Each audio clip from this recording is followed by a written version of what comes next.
House Committee attached. Amen.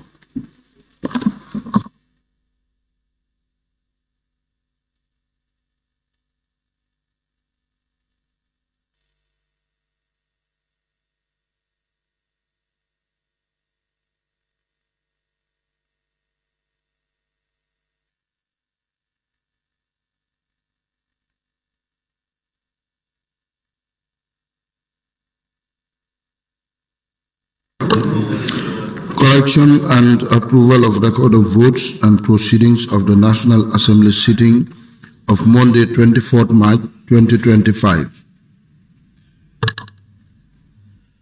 Honorable members, the record of votes and proceedings of the National Assembly sitting of Monday, 24th March 2025 is before us for correction and approval.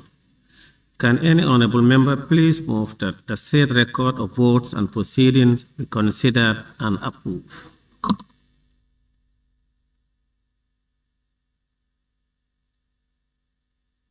Member for Nyani. Thank you very much, Honorable Speaker. I rise to move a motion for the record of votes and proceedings of the National Assembly sitting of Monday, 24th March 2025 be corrected and approved. Any seconder?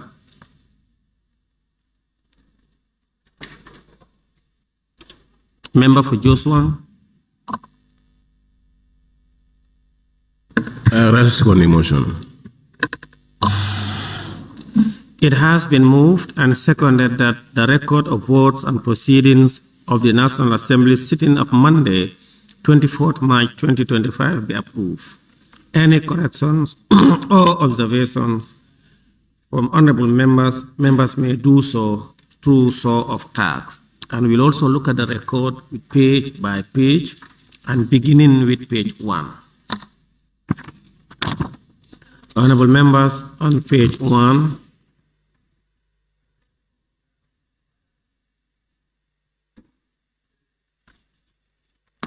can we move to page 2?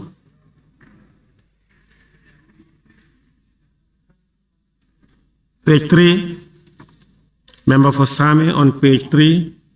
Thank you very much, Speaker. Honorable Speaker, page 3, the record of votes and proceeding was approved without amendment. I think there was amendment yesterday. No, there was no amendment. There was, of course. At the last page.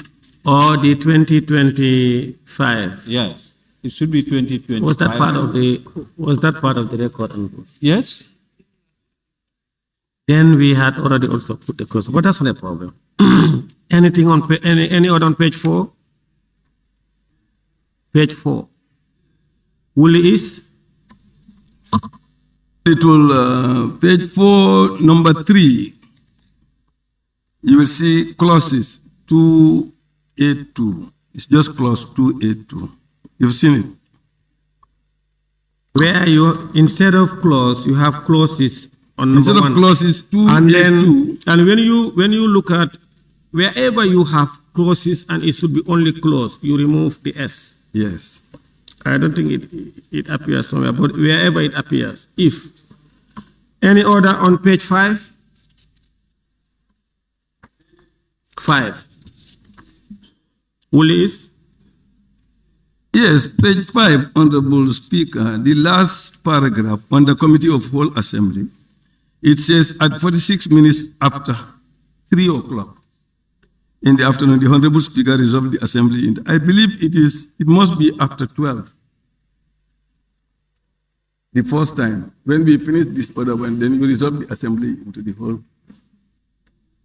At 46 minutes after 3 o'clock in the afternoon. Yeah, we were not here up to 3 o'clock. Yes. Now, table office, look at it and correct it. Page 6.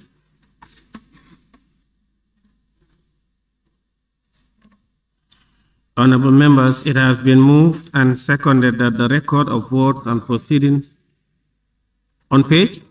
Willis, use your mic. The last page, you did not deal with the last page. Page 6, I did.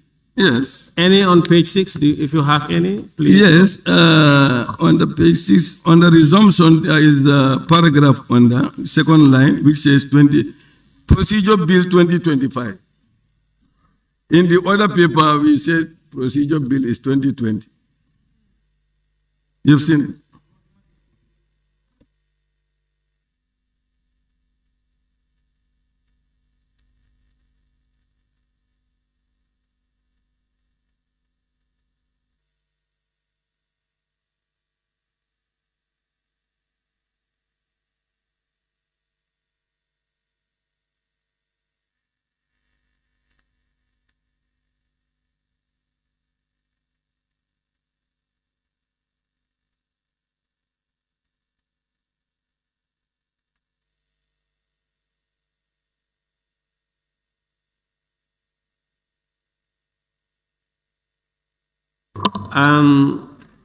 Member for Woolly East, resumption of the debate.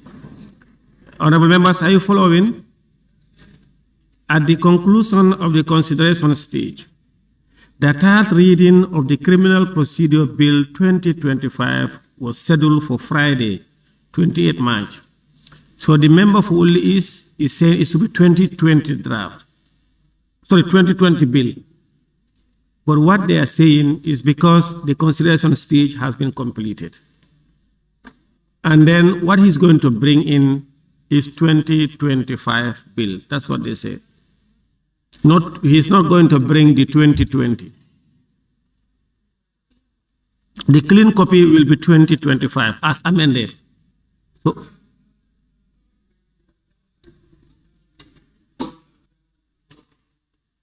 because after the consideration stage was concluded, then it was scheduled for Friday.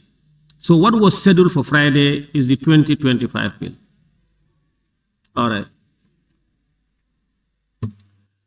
Honorable members, it has been moved and seconded that the record of votes and proceedings of the National Assembly sitting of Monday, 24th March 2025 be approved with amendments. Those in favor, please say aye. Those not in favor, please say no. The ayes have it. Thank you. Clerk, we may proceed.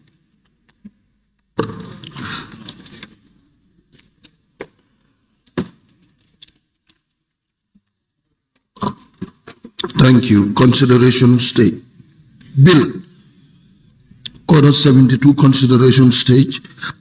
Continuation of the consideration stage on the Elections Bill 2021 by the Honorable Attorney General and Minister for Justice.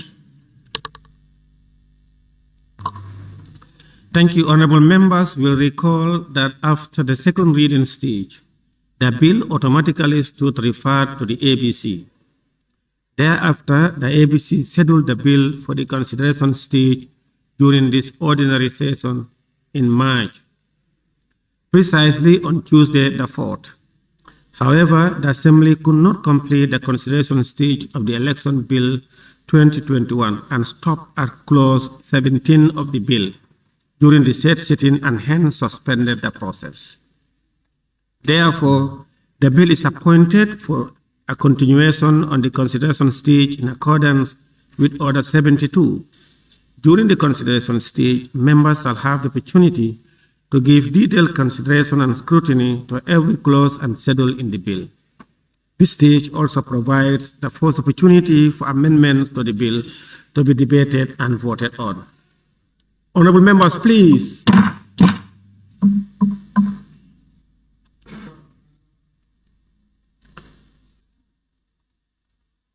This stage also provides the first opportunity for amendments to the bill to be debated and voted on.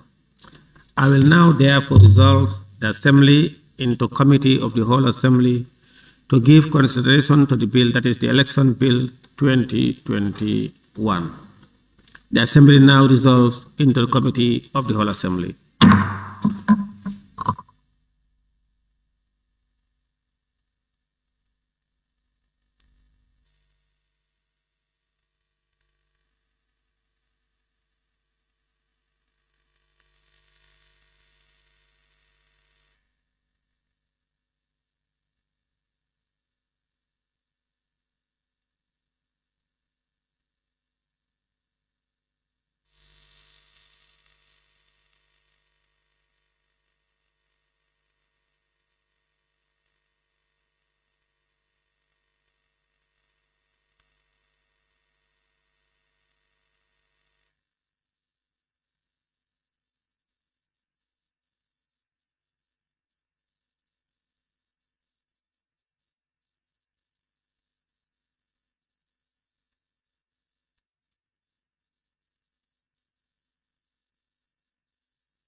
Honorable members, the Assembly now resolves into the Committee of the Whole Assembly.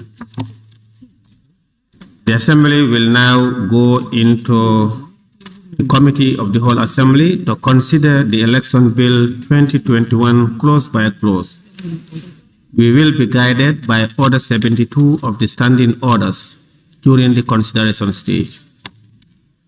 As I said earlier on, we stopped at clause 17 and we will continue from there. Clerk, let's proceed. Thank you. Clause 18. Transferred voters list.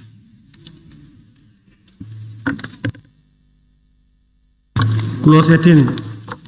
No issue. It is proposed that clause 18, transferred voters list, stands part of the bill. Those in favor, please say aye. Those not in favor, please say no. The ayes have it. Clause 19. Registration centers. Clause 19, registration centers. It is proposed that clause 19, registration centers, stands part of the bill. Those in favor, please say aye.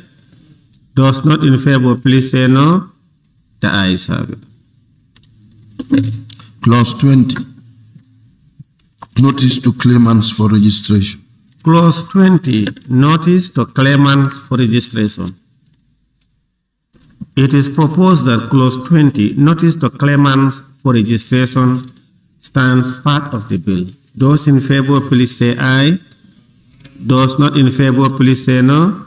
The ayes have it. Clause 21. Voters' cards. Clause 21, voters' cards. It is proposed that voters' cards, clause 21, stands part of the bill. Those in favor, please say aye. Those not in favor, please say no. The ayes have it. Clause 22. Consideration of claims. Clause 22, consideration of claims. It is proposed that clause 22, consideration of claims, stands part of the bill. Those in favor, please say aye. Those not in favor, please say no. The ayes have it. Clause 23. Preparation of list of voters.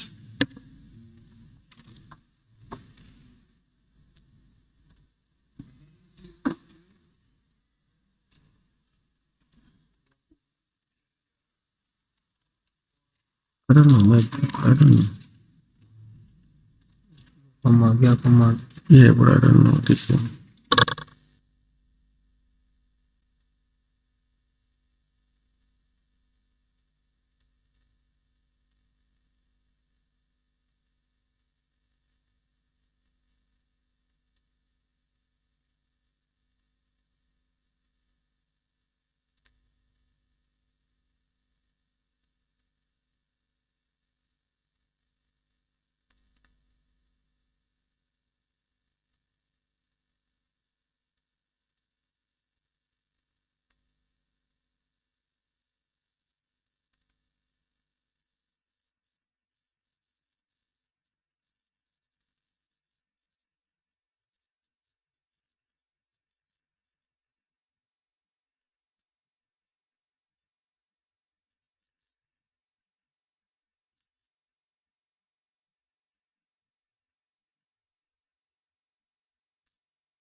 They are not which constitution is stipulated or situated, and the yes, and in foreign countries for Gambians diaspora. So I think it should just stop at constituencies within area in which constituencies it's is situated.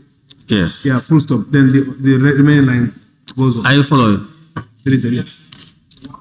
Because the other one, what he is saying on clause 23 sub 3, Yes, you know, sub 3 towards the end of the sub 3 is negatory, is redundant.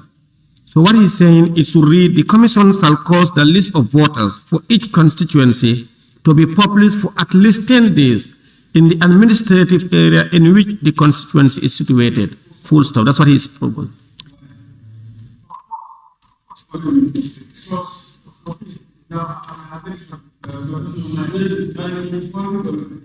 Yes. What he's saying, he said that is redundant. Of course, 14. So which makes this one not relevant. It's not relevant. It's not relevant anymore.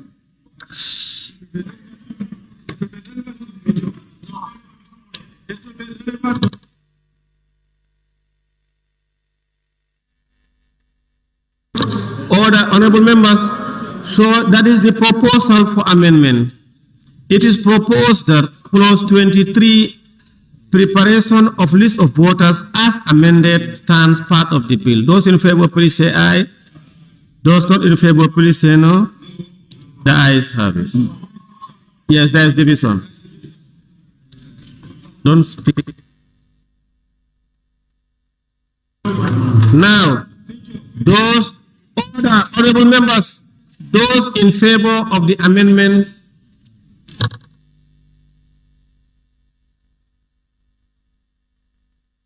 Attorney General, is this relevant?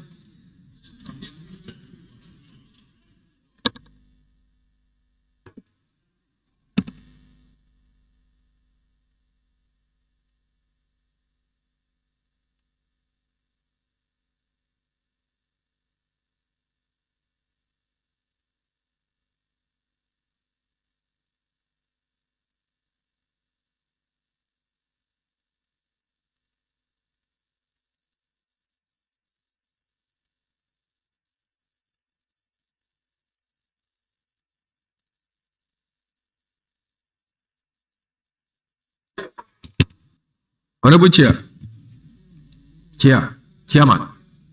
I have a proposal. I wanted to, okay.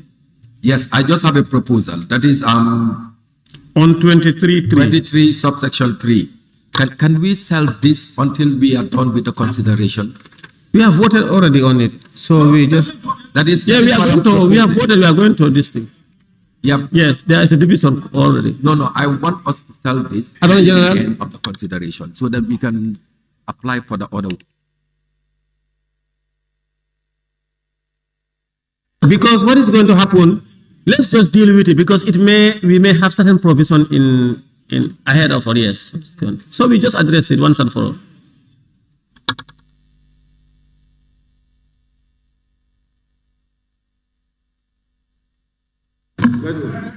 Gambians everywhere should be registered. Don't tell me that. Order. Honorable members, allow him. Honorable members, he is right. Every Gambian have the right to vote. Every Gambian able and 18 years of age. Order. Honorable members, please. No, the member for Woolley he is right. No Gambian should be unreasonably restricted from acquiring voters card. Even if you are in space, the Constitution have guaranteed Gambians in space, Gambians in Bolivana, to have access or to be registered. But also, no, you cannot, there is no law that states that wherever that Gambian is, go there and register the person there. But he is right. There is a law. He is right. There is already Order, please. Don't use your mic. my time is up ever since. Okay, no, Barrister, please don't use your mic. If you want to, we want to hear from Attorney General first. Order, honorable members. Honorable members, you know, this have been here since 2019 or 2018. So, please, what I'm saying, no, I told you, you people, I had your opinions, and we are waiting for the Attorney General. No, you know, honorable members, wait. Honorable members, wait. Honorable members, wait. There was a question I put already, and members responded to the questions, and the division is called. So I don't want members to do campaigning now. Let's allow the Attorney General. So what do you exactly want me to clarify? Because The majority leader and member. Order my case to him. Order. Put your mic, we put our mic. Honorable members, order please. Honorable Attorney General, the member for Cantora and majority leader proposed that when you look at clause 23 sub 3, it reads, the commission shall cause the list of voters for each constituency to be published for at least 10 days in the administrative area in which the constituency is situated and in foreign countries for Gambians in the diaspora. He said, considering the fact that clause 14 has been removed, so and in foreign countries for Gambians in the diaspora is being redundant in the bill. So clause 14 is registration of Gambians living abroad.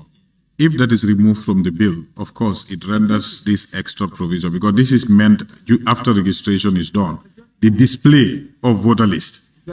So if you are not allowing registration of voters abroad, of course, the extra provision.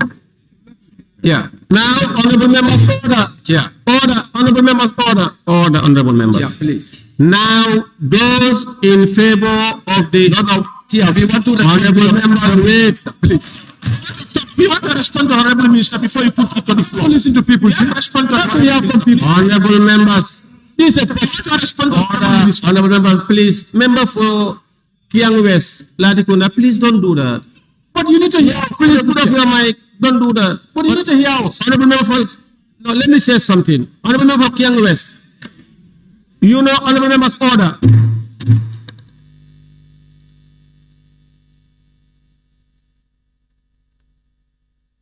Everybody, please be quiet.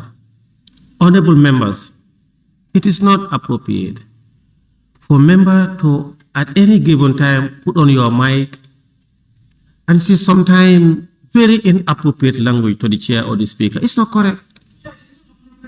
So now, what we are saying is, we want members to follow process and procedures. I will not give people the floor. You know why?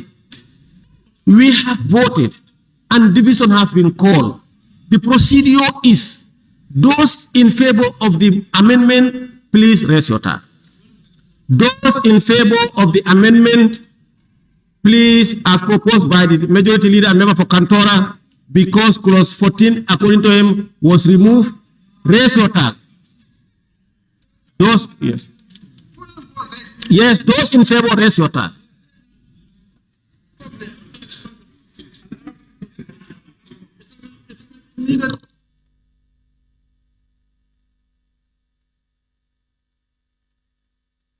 Those not in favor, raise your tax. Those not in favor, raise your tax.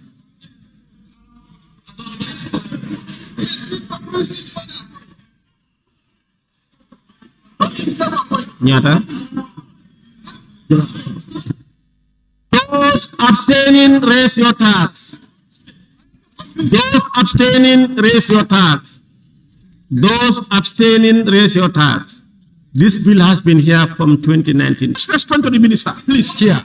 It is Respond to the minister. Chair, this bill should go to 2030. If you look at 2030, as follows. Justification was misleading. It was misleading. That justification was misleading. That clause can be rescinded. You are telling us what?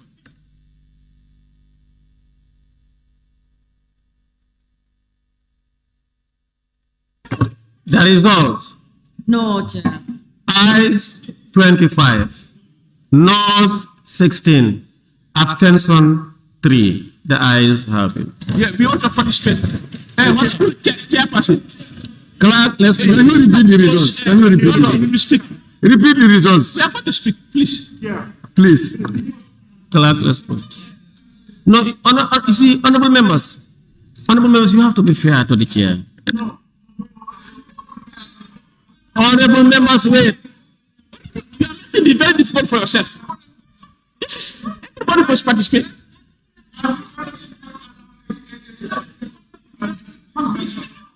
Honorable members,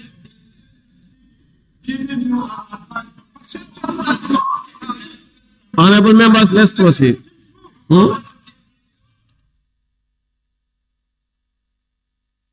Chair.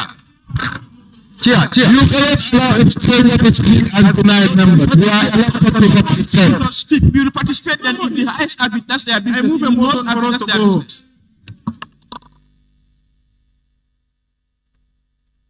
Can you allow a stranger to speak and deny members when we are elected? Our voice needs to be heard, Chair. That is the procedure. Don't disturb us with your irresponsible. And he cannot micromanage us in this house. Progress, don't mind them. Let's be on record. What are we talking about? Which means no one is progressing here. Let's proceed. Don't progressing. Best way to use my Close. Chair. 24. Chair, we call prohibition of for the result of the registry. We did not hear the results. We want to hear the result of this. No, we did not. Please. That, you didn't hear the result. The ayes 25, 16 noes, abstention 3. Point of Three. order. Point of order. There is point of order from a member for Upper Salon. Lower, but look at the tag, Lower Salon. Honorable Chair, orders 26. Speaking in debate, no member except the speaker or the chairperson may speak unless called upon to do so by the speaker or the chairperson. In deciding who should be called, the speaker or the chairperson shall have the regard to the nature of the business under the considerations. Yes, your ruling is final, Honorable Chair, and you have also judge to call anybody that you wish. But again, we are on your ruling. No, we have no problem on your ruling. But you allow us to observe on issues here that you want to put to the minister. Then from there, you can go ahead. Okay, thank you. Point of order. Honorable members, you have to be fair. The order is sustained. Honorable members, we voted already. Order, honorable members. Allow me to speak, please, honorable members. Honorable members, those of you behaving this way, if you were here, you will expect me to speak. Honorable members, order. Clerk, let's proceed. Yeah? Point of order, Chair. I understand. Chair, point of order. I understand. There is point of order from a member for Fonyi Bintan Karanai. Thank you. Thank you, Chair. I am rising on point of order 72. 72-2. Chair, I'm rising on point of order 72-2, and it reads, during consideration stage, the Assembly shall have power to make amendment to a bill, provided that the amendment include new clauses and new schedules are relevant to the subject matter of the bill, and comply with the following condition. Now, Honorable Chair, in that we have the powers to amend and we have powers also to contribute. Thank you. But you are denying us from contributing. Thank you. Order sustained, and you are out of order. You cannot say speaker deny your contribution or you don't debate. What you are doing, the process is amendment. If amendment was proposed, now let's proceed. Now, yes. Yeah, clause 24.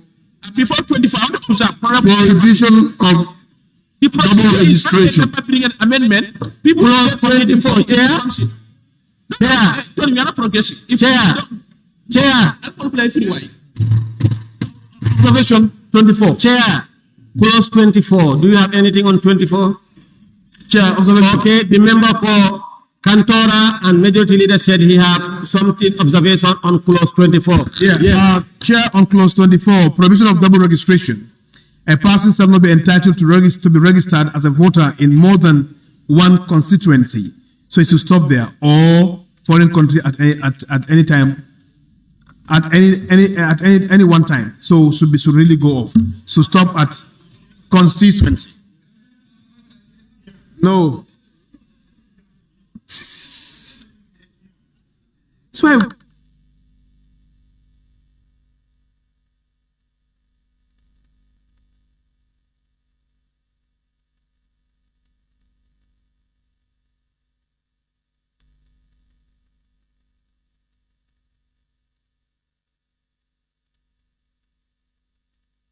Honorable members, on 24, the majority leader and member for Kantora, are you following 24:1? And it reads, a passing order, honorable members, order. Honorable members, please maintain order. Order, Joshua, the member for Joshua. Order. If you want to speak, raise your tag, they will write your name down. They will list your name down, please. Honorable members, on 24, prohibition of double registration. 1. Kantora is requesting to rephrase the second line. After constituency, then you say at any one time. He wants us to remove all foreign country. Now, those who, yes, Senator Train, you have the floor. Yes, Mr. Chair, I think maintaining this does not make any harm to this particular clause. Really, I suggest we maintain it. Thank you. Latikunda, you have the floor. Thank you very much, Honorable Chair. I reinforce myself to our lady's submission that this has no problem with this law. So therefore, let's maintain it and let's remain it there. And let's in fact go back to the other ones and restore them there. Thank you. Member for Kiang West, you have the floor. Honorable Chair, our position is that in the previous act, registering Gambians outside the country is there. So why are we removing it here? It does not have any issue with what we have expunged there. We have any issue with that. So it has to be there because it is in the current act that we have. The current election law, it's there. Why are we removing it on this one? It has nothing to do with the clause that we have expunged. So, Minister, that has to be clear. Thank you. It's in the current act. Thank you. Member for Same, you have the floor. Thank you very much, Honorable Chair. I'm also not in support of the majority leader's amendment. As is rightly mentioned, it is in the Election Act that those outside have the right to be registered. So why should we remove it there? It should be there. Thank you. Honorable members, let me just make one thing clear. You are not dealing with the Election Act. You are dealing with the Election Bill. That should be clear. The member for Serekunda, you have the floor. Yes, thank you very much. Thank you very much, Chair. In as much as I would definitely want the diaspora to be given their rights to vote. But you are right here. This one has to do with that clause which has been deleted, that is 14.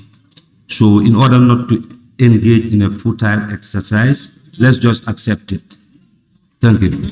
Member for Banjul North, you have the floor.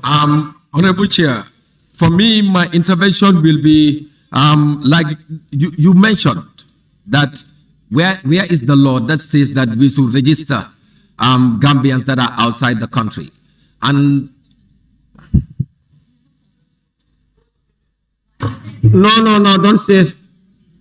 No, don't say anything. No, don't say anything. No, allow him to continue. Please continue. Honorable Chair, when we are dealing with clause 23, you said which law? We are informing you that the Election Act of the Gambia, the current Election Act, section 11. No, I didn't say which law. You said, you asked. No, he said whether there is any law that gives the right for the commission. No, I didn't say that. I never said. Go back to the records because you spoke under mine. I have never said that. What Let's I go said. back to Hansard then. No. And you rectify that. I am telling you that what you said is not correct. It's not correct. Order. I will come to all of you. Order. Honorable members, order. Honorable members, that's not correct. I've never said that. The majority leader from our Kantora stated that one clause has been removed. And the other guy said the Election Act. I said, we are not dealing with the Election Act. We are dealing with the Election Bill. Minority leader, member for Perikama North, you have the floor.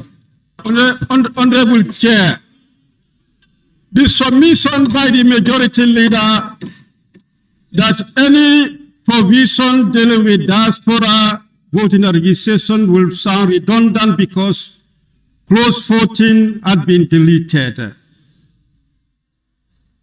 Until when we do the third reading and finally pass the bill, we can judge that this one should be final. But as of now, any provision, this one can be rescinded. We consider this aspect of diaspora voting very relevant to compare that to deletion of 14, that deletion can be rescinded.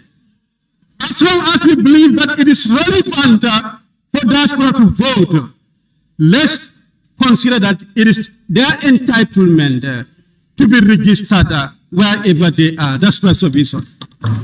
Thank you very much. Member Funyani, you have the floor, or you don't rest. Bunu Kakunda. Thank you, Chair. For me, as far as that clause is deleted, so I just want the Honorable Minister to guide us here whether this clause is relevant here or not. It's relevant. It's relevant. Honorable members, order. Member for Bunu Kakunda, the Minister stated clearly that clause 14 has been deleted, and therefore he said it's redundant. Will the issue have the floor?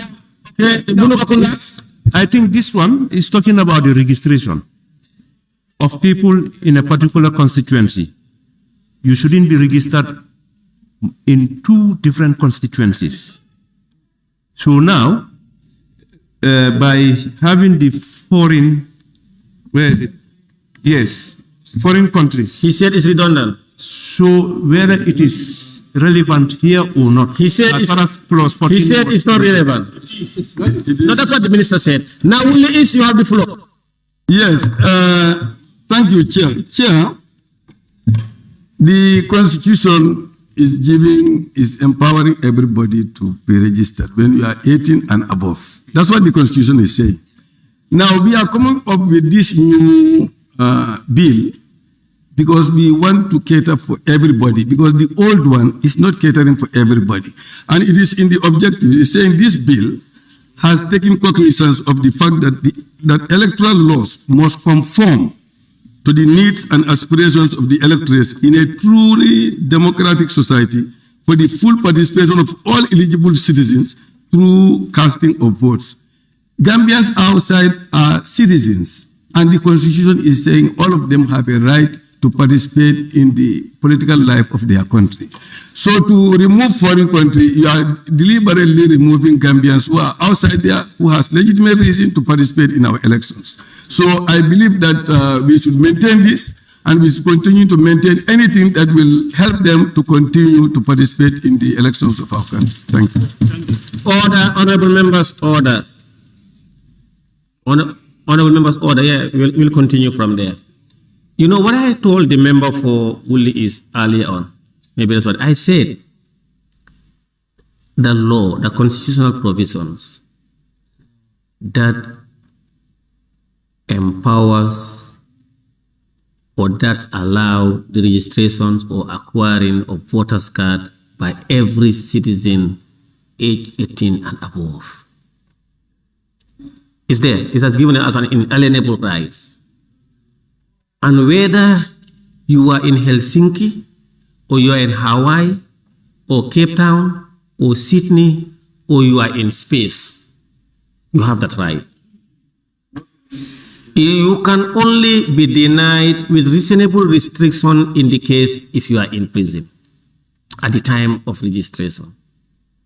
Now, government put in place laws and policies that actualize or practicalize those legal provisions.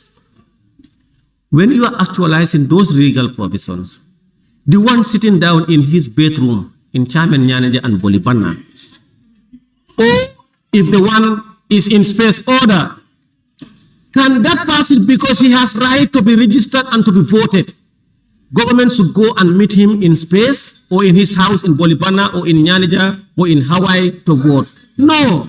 The framework, that's what we are doing. Member for Busumbala, you have the floor.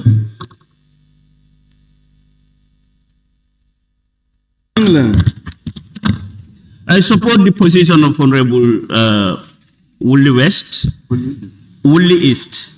Honorable Honorable Chair, you see, we cannot defeat the purpose of legislation in this respect when we continue denying our brothers in the foreign land to register and take part in the electoral marriage of this country. We are defeating the purpose of this bill. The whole bill. You know. Thank you. Member for Serekunda West, you have the floor.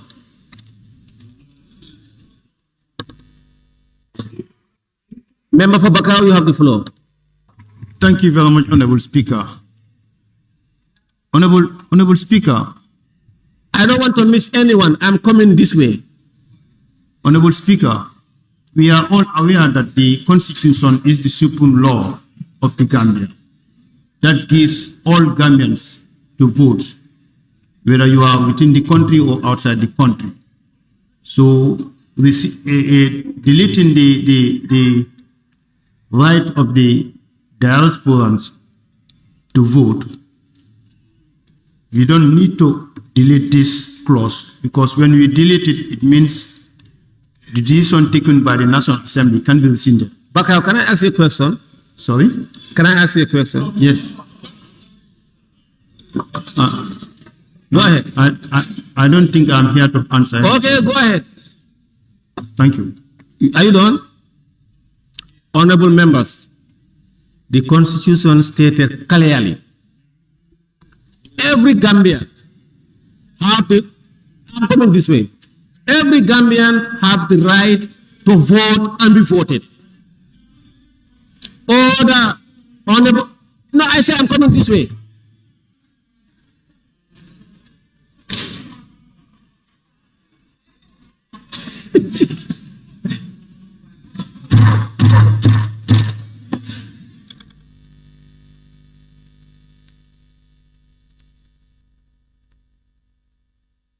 No, member for Fonyi Councillor. Member for Fonyi Councillor. Order. Listen there, you Fonyi Bandali. Yeah, please be silenced there. I want to inform all of you. Order. Committee members, honorable member for Wuli East, Bunduga Kunda. Wuli East and Bunduga Kunda. When you are speaking, people are listening to you. You want others also want them, because you are the chair, you should take note. No, you know what I'm saying? We are not dealing with the constitutional provision. We are not disputing the fact that if you are a Gambian citizen, you have the right to acquire a voter's card. We are not disputing the fact that if you are a Gambian, you have the right to vote it in. It's just like to say in an election, every Gambian should have a ballot box so that they vote for you, because that's what the constitutional provision said. The constitutional provision said that every Gambian have right to acquire a voter's card, to vote and be voted in, and to be registered as well. So now every Gambian should be registered. That's what the law said. Where are the registration centers? How the registration centers are provided? We have over 1,000 villages and hamlets in the Gambia, but we don't have over 1,000 polling stations. Now, we have over 2 million Gambians. In an election, are we also saying, because the constitution stated that everybody must be voted in, so every Gambian should contest election. Member for now Serekunda West, you have the floor. Serekunda West, Dad, you have the floor. Honorable Chair, you see, the scenario you are giving, I don't think is accurate. It's for government to provide the facilities. So once a polling station is created in Yanija, Kanye, the old man in his house, if he chooses not to come to the registration center, they will not go and follow him. That's okay, but give the opportunity to him so that he can walk to the station and get registered.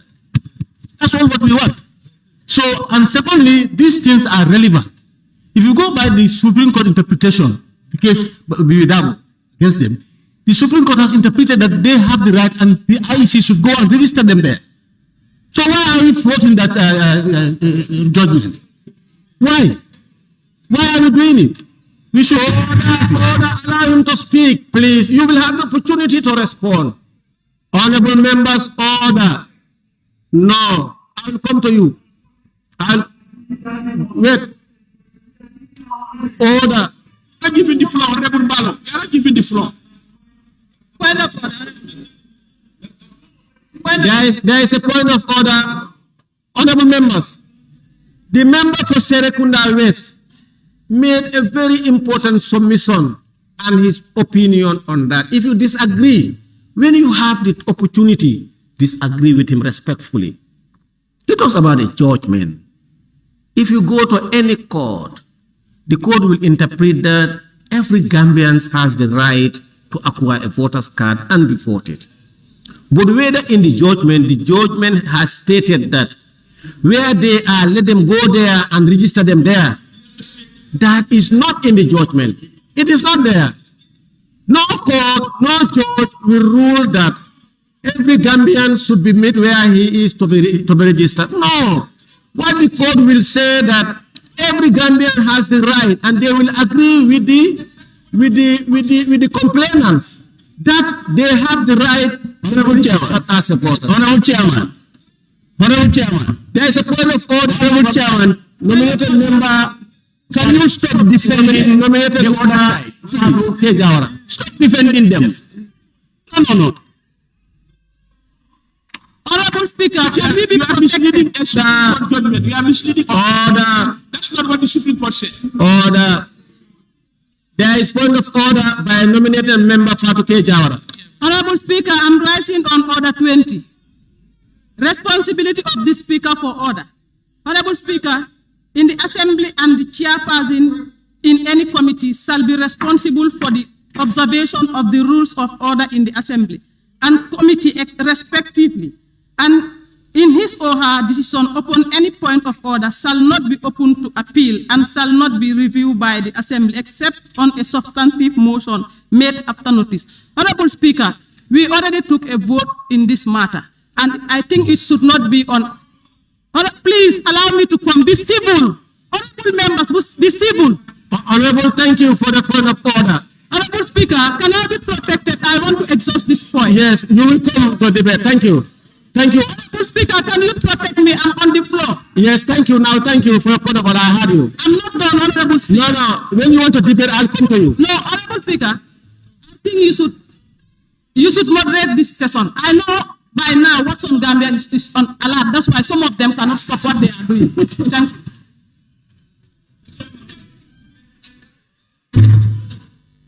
Let me rule on the point of order. Let me rule on her point of order. Order, honorable members. It's not on the trash. So we don't let that trash. I want to appeal to the minority leader and the majority leader to inform members to stop using the mic without the leave of the chair. Order, honorable members. I want to appeal on the majority leader and the minority leader to inform their members to stop using the mic without the leave of the chair. If you want to speak, raise your hand. Don't do that. And members must stop using their mic to ridicule the chair or the members. Now I am ruling on her point of order. Point of order sustained. And members must act in accordance with her. Now we will continue to give members the floor. As I said, I will not be deviated by anyone. I am moving this way. Now the member for Upper Salem, you have the floor. Chair, with due respect, that tactic that you try to apply here is very wrong, to be honest. Member for Upper Salem, you have the floor. Thank you. Thank you, Honorable Speaker, for giving me the floor. My mic belongs to the people of Latrikunda, not to the Deputy Speaker or for anybody. So what will the fate of this clause? Thank you. Thank you, Honorable Speaker. Honorable Chair. Honorable Speaker, I think you should start sending some members outside. Please, we want to make progress. Okay, now the floor. Behave yourself. We have more noble and honorable members outside. They are outside. Some members out. Please. I said my advice to the people of Latrikunda, not to the Deputy Speaker. Honorable members. There is a point of order from member for Woodley East. There is a point of order from member for Woodley East. Honorable Chair, you have just made a ruling that nobody should use a mic without your permission. The member for nominated member Ahmad Jawar is using mic without your permission. I was given permission. Order. Order. Order. Order. Honorable members, I am going to sustain the member for Woodley East order. I just made a ruling, and nominated member Fatuke Jawara and member for Lati Kunda Sabiji, Honorable Yaya Sanyang, violated that ruling. Immediately, I made the ruling, and I appeal on the leaders to talk to them. Honorable members, I don't want members to use their mic without the leave of the chair. Please, don't do that. Member for Lower Salud, you have the floor. Thank you, Honorable Chair, for giving me the floor. I have never regretted voting, deleting section 14. But, Honorable Chair, I want a clear from the Honorable AG. Anthony General, please. The current bill that we are working on is trying to refer us a particular document, that is the Act. And this Act also, cap 3, if you go to page 84, on the bill. Order, honorable member, the minister, which clause in this bill? I'm coming. Wait, which clause in this bill is referring us to the Act? Can you tell us the clause, please? It's clause 56, 57. No, order, honorable members, you are not chairing. You are not chairing. 56? Huh? Clause 156. Use your mic. Clause 56. Clause 156. And 157. Allow me to make my case. Clause 156 is saying the Election Act is repealed. It's not referring to any clause of the election. Use your mic, sir. Yes. In 156, repeal of cap 301. Now it's trying to refer us on the Election Act, what is currently as a law. Then if you go to 157, savings and transitional provisions, that's now, if you go there, cap 301 means if this law is passed, then automatically this on the election bill, act means the entire provisions will be added in the bill because it's repeal and savings. The election. Yes, because if you go to trade, order, honorable member, order. With you people, but here nobody will mortgage me. Nobody will mortgage me. Honorable Chair, what I was trying to put across is if this if the bill now, the current bill that we are working on, is trying to reference us on the Act, we have to be very careful. Because already that the law that we are deleting is already existing law in the Act. Now, cap 301, 156, repeal of cap 301. If you go to the Act now, the Election Act cap 301 means the commissioners shall keep is where now 14 will come. Because it's 11 register of voters. The commissioners shall prepare, complete, and maintain accordance with the part, the register of the voters of each constituency, and register of Gambian registered voters in foreign countries. Then, if so, if this is referring us there, then we need to look at what we are doing. And to make my case. And it doesn't compel us. It's not automatic. The Diaspora will go and vote because this law is already there. This was in 2015. I'm trying to do this to be in the correct safe side. Okay, now we will allow the Attorney General to respond. You know, we thought you said it was referring us. It is not making any reference or referring us to any clause of the act. What it is saying, once you pass this one, that one is now zero. Now we will allow the Attorney General, order, honorable members, order, member for Lower Salum. When you are making your statement, we are keenly listening to you. Don't be dismissive. We will now allow the Attorney General to respond on that immediately, then we proceed. We'll continue from where we stop. Thank you, Honorable Speaker. Thank you, Honorable Member, for, is it? Lower Salum. Lower Salum. Now,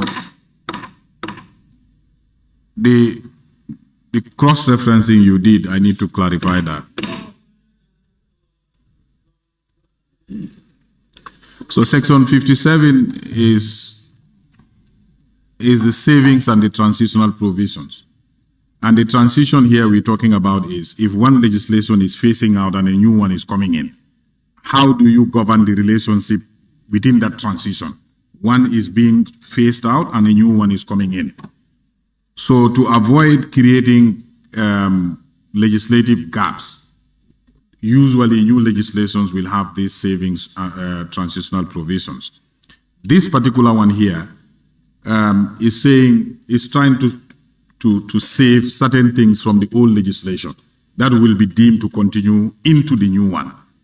And that includes, if you read A, judgments or other spending, actions, proceedings, judgments, or other spending immediately before the commencement of the act, to which the Commission was a party, may continue and be enforced against the Commission under this act. All right? Then it also said if the Commission has made any subsidiary legislation under the old act, it will be deemed to be made under the new act until at such time it is replaced. Now, the Section 11 of the old act that you made reference of is talking about voter register. That is to say, if there is a voter register, the existing voter register created by the Commission, the coming of a new legislation will not delete that. It will continue until at such time it is replaced. And specifically, if there is a diaspora register, as at the time this law comes into being, it will also be deemed to continue and transition into the new legislation.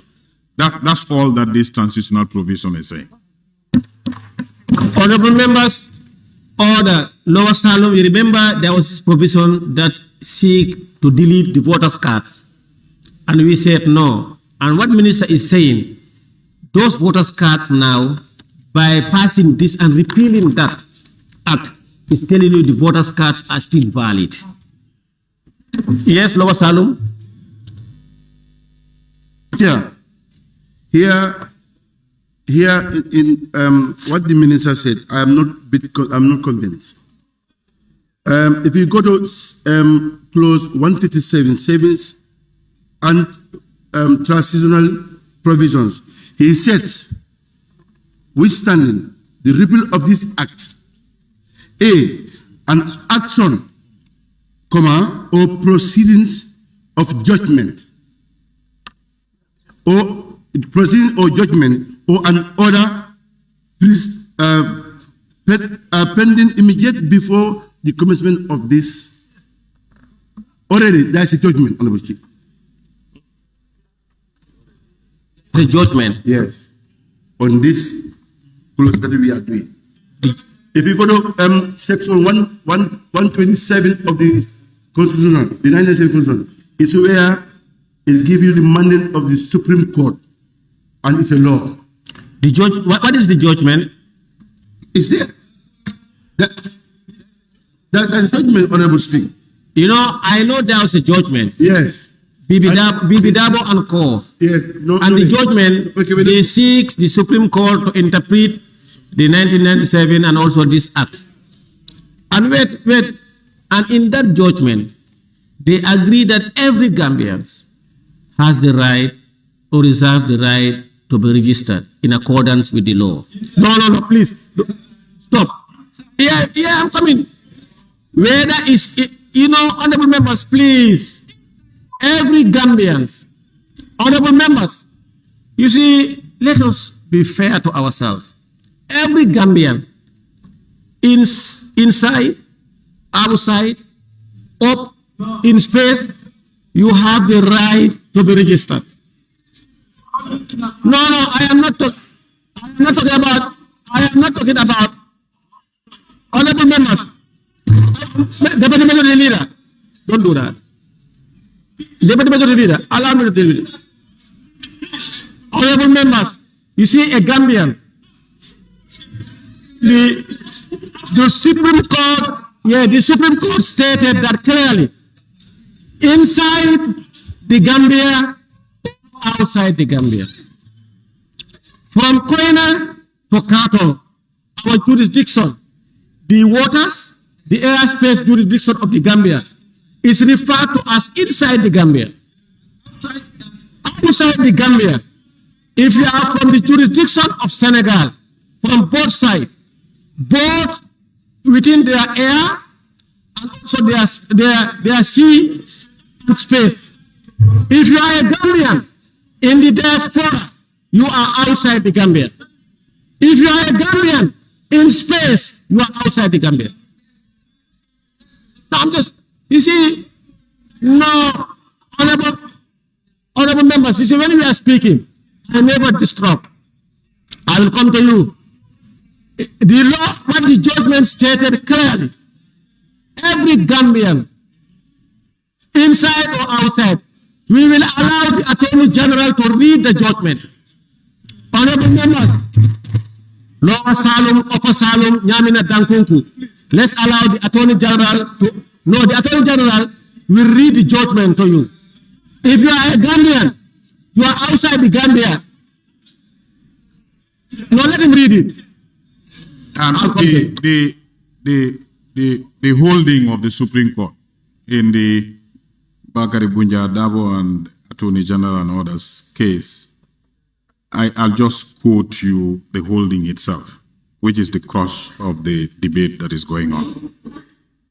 The court concluded and said, however, this court finds and declares, in lieu of order sought, that, and then open quote, pursuant to Section 39 of the Constitution, every Gambian, including those residing outside of the jurisdiction, is entitled to be registered and to vote in elections to the offices of President, members of the National Assembly,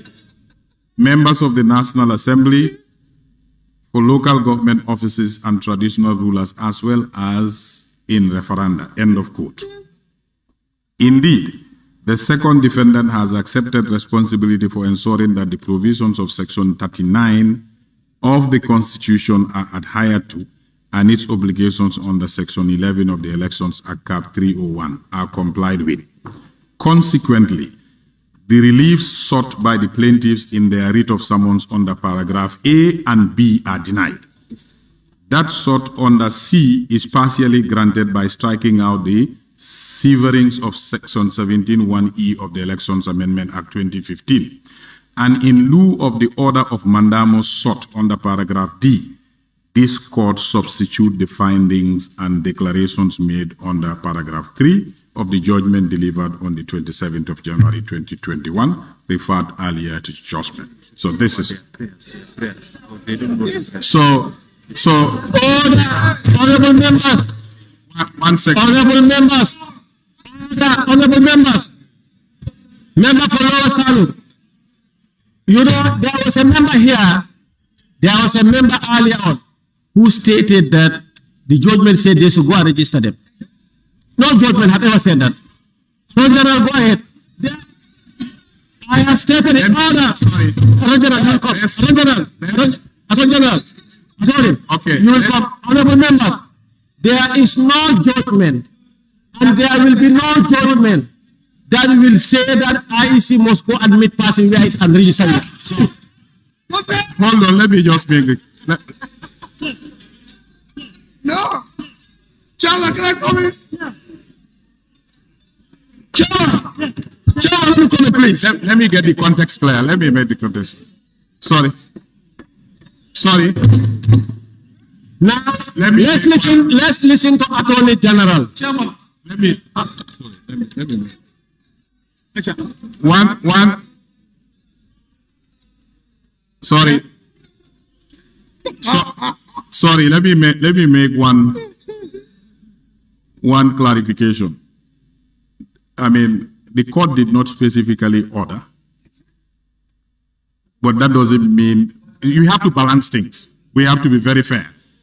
There was a special prayer by the applicants. The applicants went to court and asked for 1, 2, 3, 4, 5 reliefs. The A and B were denied. C was partially granted. D was denied. In D, that was where they requested the court to direct the IEC to take action. In the prayer D, it says they are seeking for an order directing the Independent Electoral Commission to register the Gambians living outside of the Gambia to enable them participate in public elections and referenda. The court refused to grant that. But let me make it clear. Point of order, Honorable Speaker, point of order. You need unless you hear everything, you are going to get. No, I'm putting them to order. Unless you hear the story, you are going to go with people. There is a point of order. Attorney General, there's a point of order. IEC was the second. Sorry? There's a point of order. Oh, okay. AG, when I say so, you. Okay. Honorable members. Yes. Honorable members, there is a point of order from nominated member Fatu Kejawara. I'm writing on order 26. No member except the speaker or chairperson may speak unless called upon to do so by the speaker or chairperson. Honorable Speaker, I think you need to put this house in order. Thank you. We are listening to a judgment. We cannot hear what the Attorney General was saying. People are shouting from different ends. Please. Order. Honorable members, order sustained. And I stated here, you wanted the Attorney General to read the judgment and explain. I stated here some time ago when I was making a ruling. Members, if you say anything that is not music to their ears, they shout no, no, no, no. Whether it's no or yes. You see, member for Wuli is, you are the chair, you are the...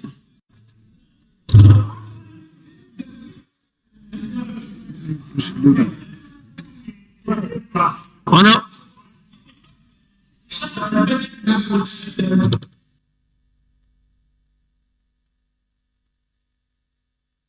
Sorry. You know, this one I'm coming to. You want to wait for me to give you the floor.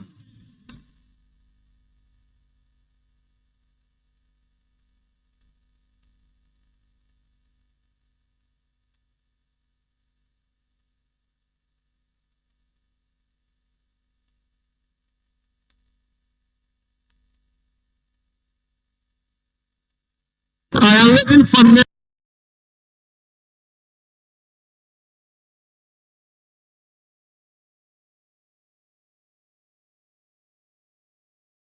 members when you finish chit-chatting.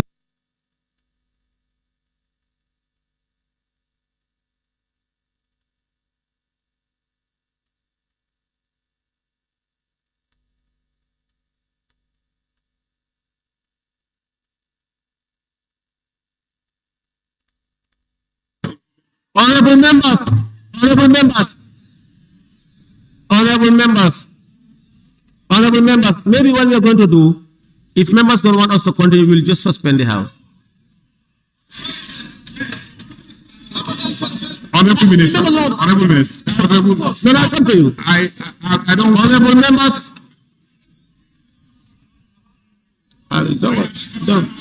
Honorable members, let's allow the Attorney General to continue.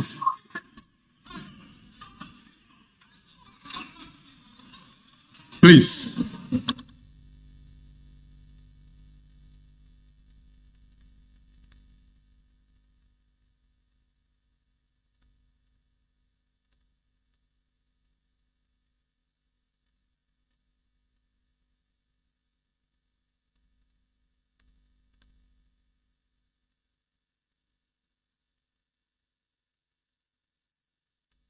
Honorable members, now what I'm going to do, earlier on, nominated member and the member for Ulis, earlier on, I told the majority and minority leaders to talk to members.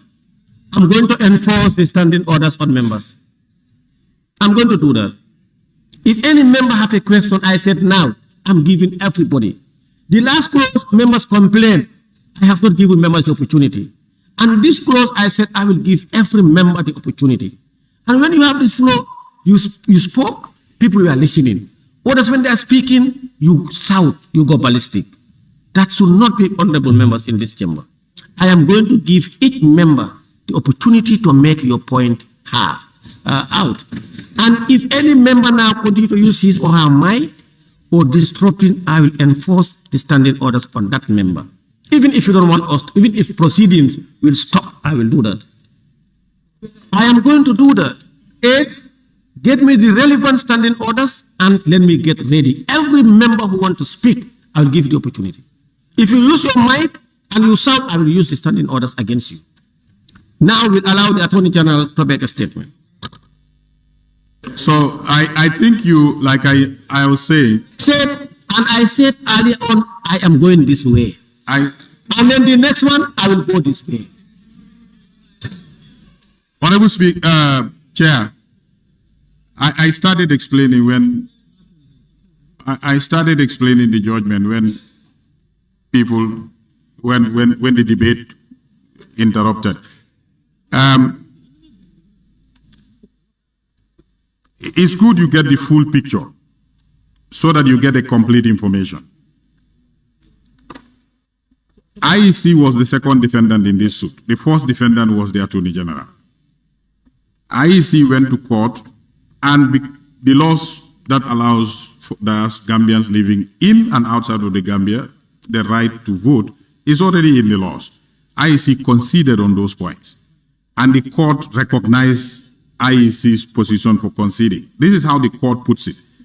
It said, Learned Counsel for the second defendant concedes at page 6 of the second defendant's statement of case that the second defendant, unquote, is under legal obligation to register Gambians living outside of the Gambia for the purpose of public elections and referenda. However, the exercise of the above obligation is totally dependent on the financial resources of the second defendant. The second defendant intends to embark on voter registration abroad once its financial situation has improved, and doing so would be fulfillment of the legal obligation. End of quote. It is after that then the court said, however, this call finds and declares that in lieu of the order sought, that is the order to direct IEC, the court said, I wouldn't grant that, but in lieu of that, and then he said, quote, pursuant to section 39 of the Constitution, every Gambian, including those residing outside of the Gambian, outside of the jurisdiction, is entitled to be registered and vote in elections and so on. So, still, allow me to learn. So the court is saying, I am not directing IEC to do this because they considered it's part of their responsibility already. They cited resource constraints. So the court did not direct them. So what the court did, what the court did, what the court did, let me learn. What the court did, in the place of directing them, it made a declaration of the rights. I think that is clear. All right. Now let me ask members. Now let me ask members. Let me ask you a question.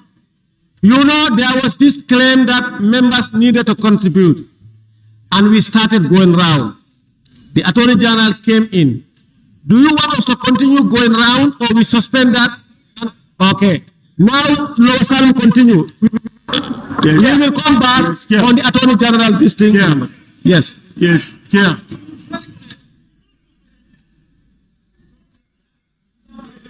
Chair. Salum. Chair. If Deputy Majority let us do his homework well, we have done my homework well. You know, the issue here is, you know, we are in the same issues, the same wavelength. The reason why I deleted and I voted for section 14 to be deleted, because of section 39, it has to be found in constituencies. But here, and again, if this so is going to happen, section 88 has to be amended. You understand? But in this process, now the judgment, what is in our is a law, because if you go section 127, it's a constitutional provisions. But now the judgment has made the us, you and I, to give them the right. But now it's dependent on the government and IEC to look for logistics. If the logistics is not there, because wait, it's not forced on them. Honorable members, Time to come. I am going to use clause 21 on members. Give it to me. No. What I'm saying there is the framework here. Honorable Chair, as a parliament, Honorable Chair, as a parliament, go ahead. Yes, we cannot deter them from their framework. If we do so, we are trying to contradict section 127. Now, what I suggest, let's allow the framework to be there. Then it's to IEC to do whatever they want to do. Next, member for Joshua.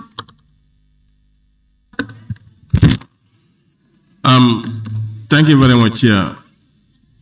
I think we have to be very careful here. And then the other thing before I go for that, I will refer myself to the committee that was tasked to work on the bill before it is come back to the state.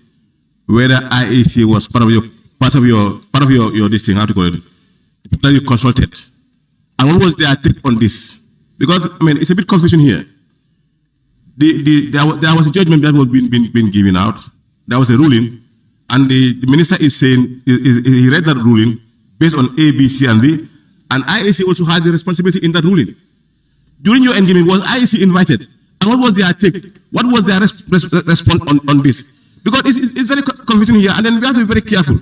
We are passing a law for tomorrow. We are passing a law for our own citizens. So before you pass something that you don't understand, the best thing is for us to understand before we act. So my advice to colleagues is, let us be very careful with the way things are going, and we know what we are doing. If the minister is to advise us, let us be very honest with us, and if we are also listening, let us be very honest with people, and let us be very, I'm coming. Let us also be honest as members. Let us be very honest as members and see the truth and deal with the truth. But not to be here and then trying to be shouting, giving us false information, it will never solve this problem. We are here for a reason, let us be listening and then be guided with principles.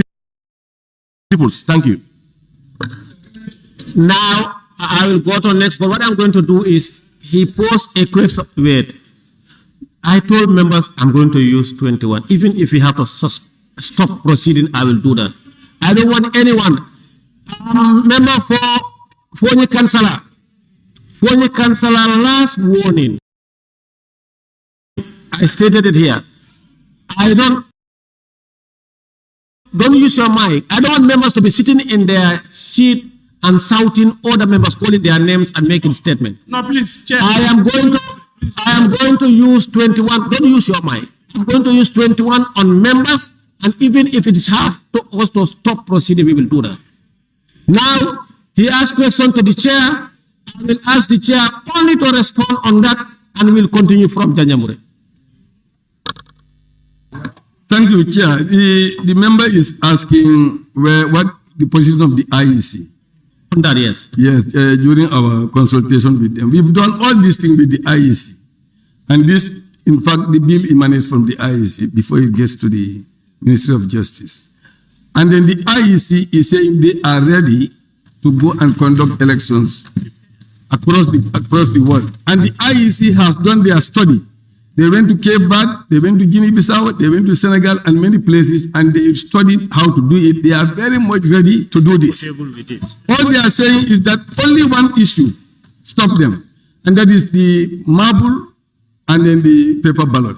They are saying if they want to take marbles and all these boxes outside, it has a legal connotation.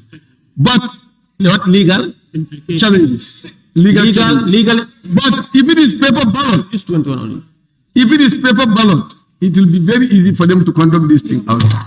And that's why in this bill, they insisted that we put paper ballot, marble, stroke paper ballot. Once that is there, they are ready to do their work. Now, Chair, the IEC expressed willingness to register Gambians abroad and readiness only if we have migrated from the current system to paper voting. Order. Chair, is that what the IEC is saying? No, IEC is suggesting that we put marble stroke paper ballot. So that they will use paper ballot where it is feasible, and they will use marble inside the ballot. The chair is saying that the IEC stated and expressed frustration if we are to use the current system in the diaspora. That is why for the diaspora they want a paper balloting. Chair, use your mic. Is that correct? Yes. All right, thank you. So, Janjaburo, you have the floor.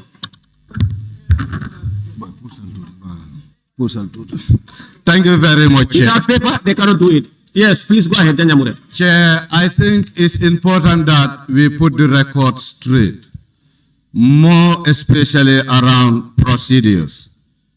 This is what exactly you should have done when the issue emerged.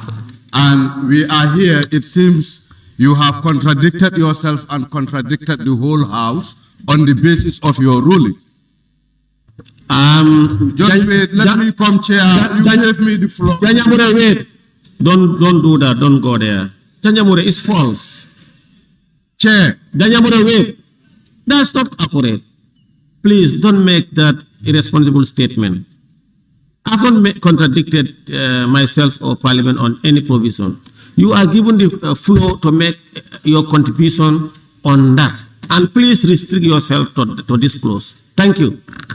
Chair, thank you. Chair, I want to refer you to the Standing Order 71-4 that the majority leader over there failed to apply when he was seeking for an amendment. So for me, that's where the problem starts. And we must be ready to observe parliamentary procedures than shouting at the names of members, keep quiet, do this, do that. That would not solve our problem here. What would solve our problem is for elected members to be recognized by the chair or by the speaker, but not otherwise. And my reasons are, Chair, how can you allow a stranger, with all due respect, that is the Honorable Minister. Order, Honorable Member. Honorable Member, please put off your mic. Honorable Member, you're out of order. We don't have a stranger here. Strangers are not allowed to speak in these chambers. We don't have a stranger here.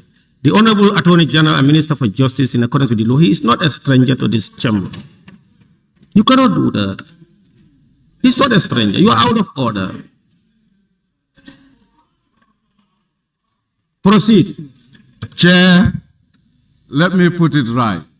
That is to say, if your attention is called by elected members, they must be recognized because they are elected by the people to be represented. So as such, we cannot be ignored in exchange of outsiders.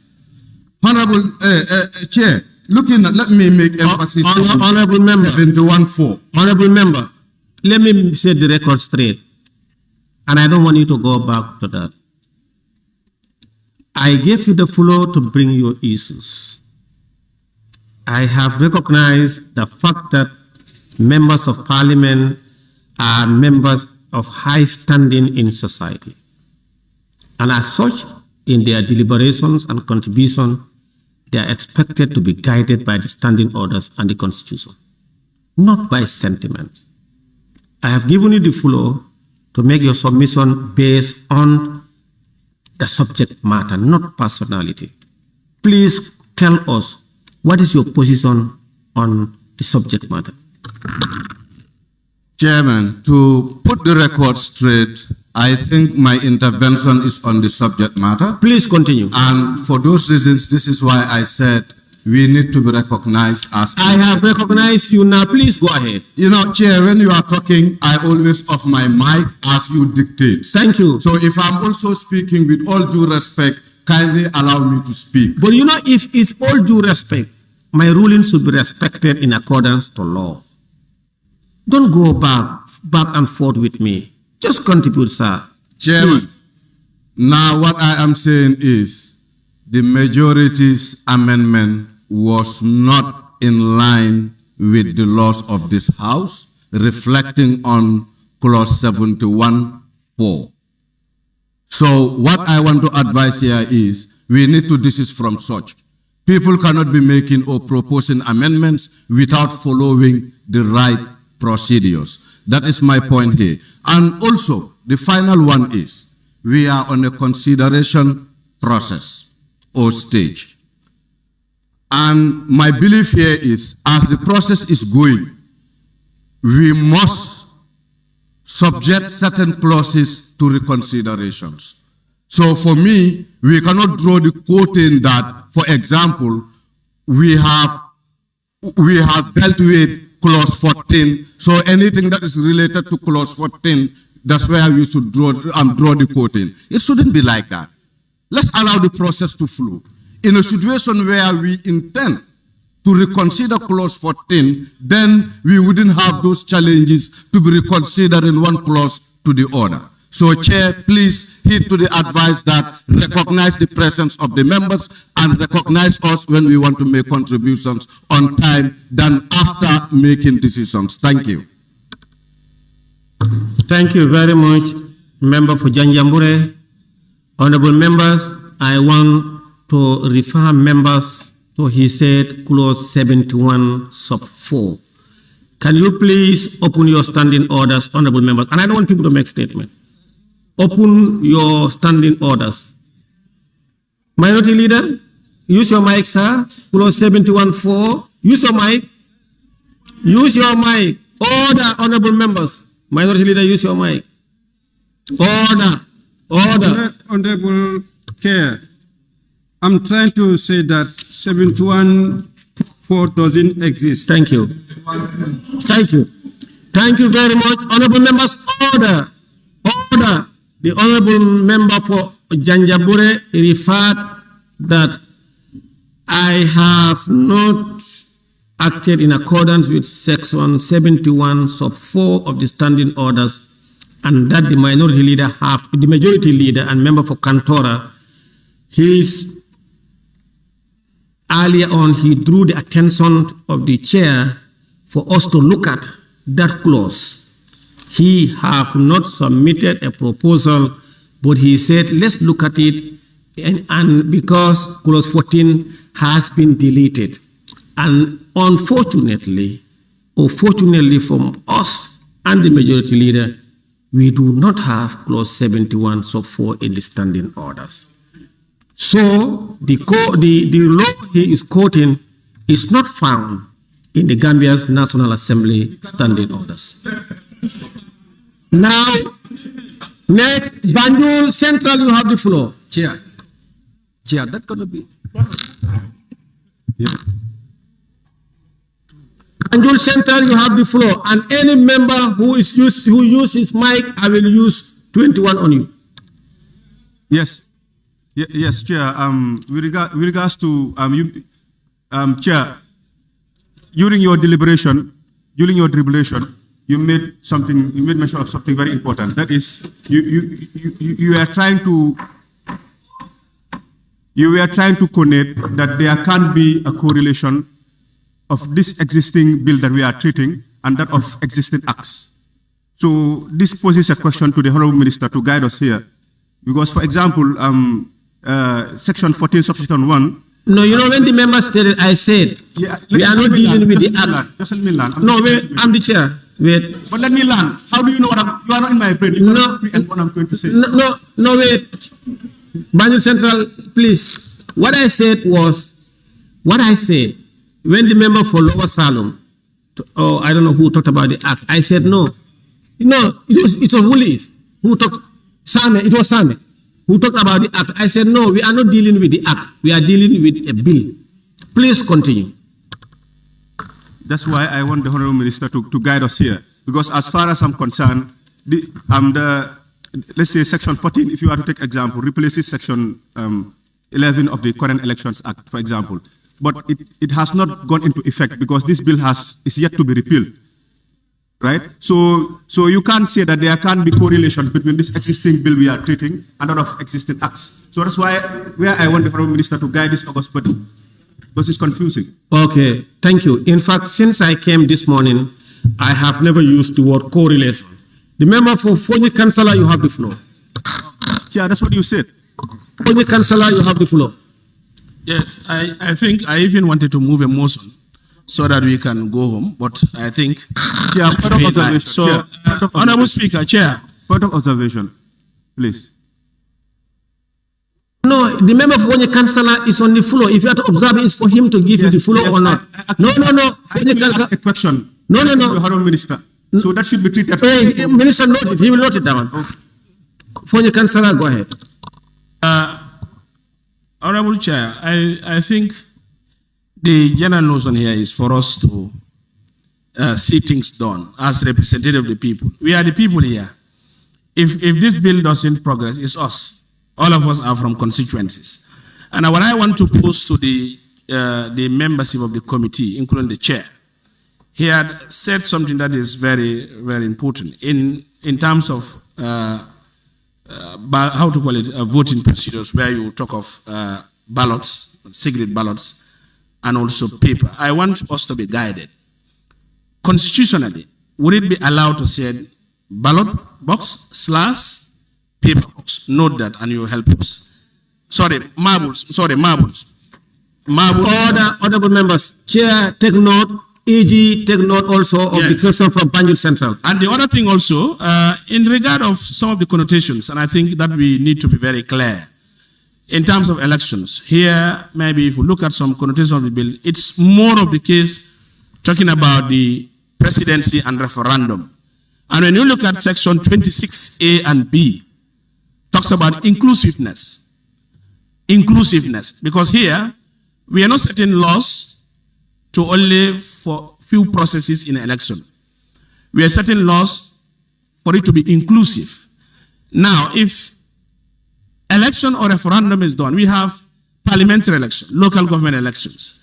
If in case we work on passing this, and it only targets the presidency and referendum, AG, you can also help us with this. What will be the take of the populace in terms of saying, I have the right to vote and to be voted for?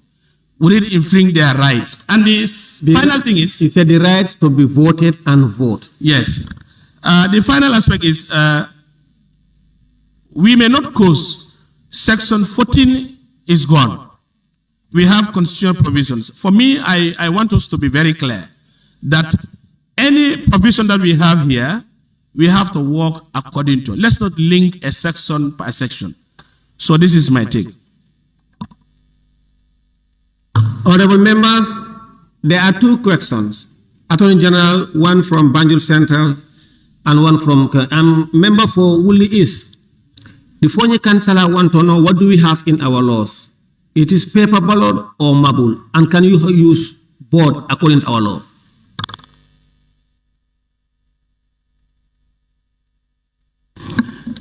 Yes, like I said, the challenge is that the IEC... No. What do you have in our law? We are making a law. We want to put it in this law. No, he said... We are the lawmakers. No, what he's asking... Yes. His question is clear. Yes. I don't consider legislation. We are talking of a book. What he said... Any law that is controversial to this is not in line. I said this book. This... Which book? Order, honorable members. Fonyi Councillor, if you want to use the mic, you have to speak. Chair, I didn't use 21 on you because it's your question. I am serious. I want to use 21 on any member who used the mic. His question is, what do we have in our 1997 constitution? It is paper ballot or marble or both can be used. That's what his question is. So the constitution did not say paper ballot or marble. The constitution just talk about general elections. And it is our bill. We who make the law. We should say whether it's ballot or it is marble. Or it is both. That is our responsibility. Order. Yes. No, honorable members, order. Please, order. Now, Attorney General, the member for Fonyi Councillor is asking, what do we have in our law, the system of voting? Is marble or paper ballot?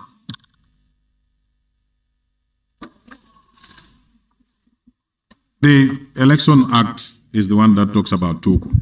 The Constitution says an act of Parliament could to determine mode of election. So the Election Act is the framework. Recognizes our current marble system. The law says marble system. The current Election Act. The Election Act. Yes. Yes. The Election Act state marble. That is what is in our law. Now, the member for Banjul Central, you had his question.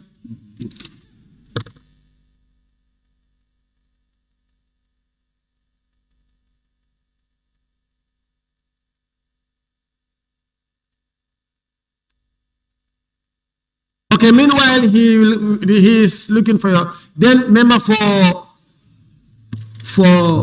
Fonyi Bondale, you have the floor. Thank you, Honorable Speaker. Okay. I want to be guided on 24, because for me, to my understanding, there is nothing wrong with this clause here. A person shall not be entitled to be registered as a voter in more than one constituency or from a foreign country at one time. So I want to be guided because to my understanding in here is okay. Member for Fonyi Bintankarana, you have the floor. Chair, the issue here is simple. The system you build is the system that will always bring you down. One of the things that is very important here, we will take advice or guidance from the Honorable Minister, but that does not mean that we will accept all the time, because the Honorable Minister has his own desire on where he wants and what he wants. Honorable Member, go straight to your point. Don't make statement. Chair, don't make a statement, please. Yes, Chair, I am going direct. Everybody made a statement here, Honorable Chair. Don't make a statement. Okay, Honorable Chair, I'm going direct to the point. Honorable Chair, the reason as to why we are coming up with bills, because we want to improve on our laws and we want to progress with the passage of time. And this bill will be of no progress if we are discouraging those in the diaspora not to vote.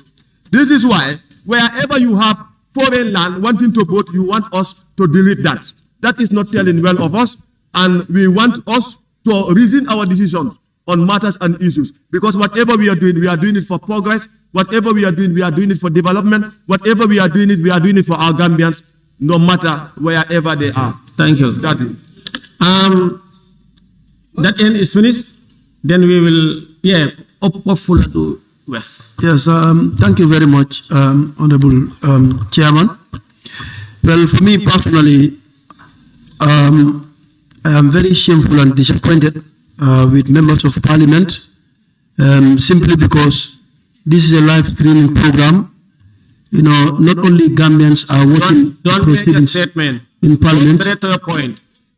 Yes, for me, the point that I want to make is I don't think whether it would hold water when clause 14 was expunged by this Parliament, that is registration of Gambians living in abroad. And now you want to keep clause 23 subsection 3. For me, I think clause 23 subsection 3 should remain like the Commission shall cause the list of voters for each constituency to be published for at least 10 days in the administrative area in which the constituency is situated. Stop there. So for me, that's my take as far as that clause is concerned.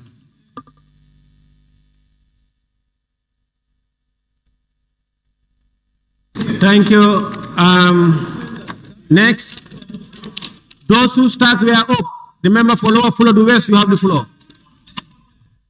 Okay. Thank you very much. I want to be guided by the Attorney General. Looking at the law currently, our diasporan people that want to participate in election, is there any restriction that have restricted them from voting in election currently? I want to know whether there is a law that restricts the diaspora from voting If that is not the case, what we are here to talk about conducively, whether we as a country is ready.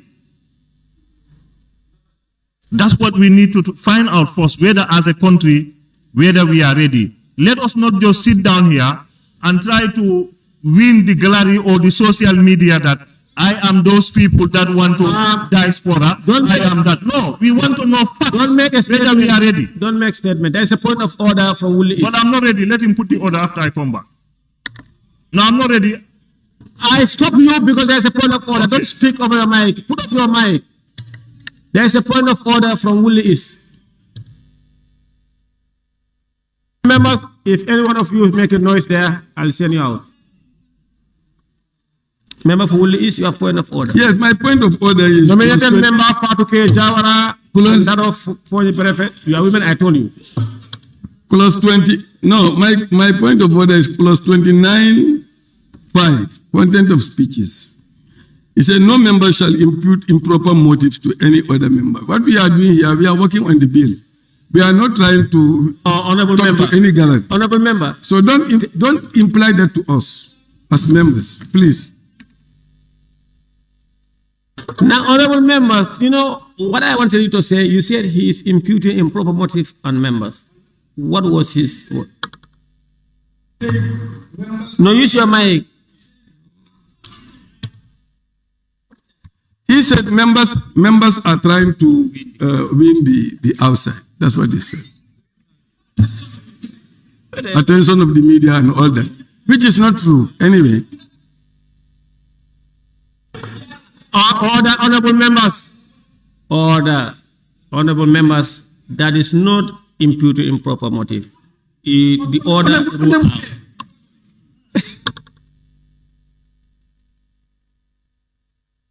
You know, honorable members have been making a lot of political comments in the chambers.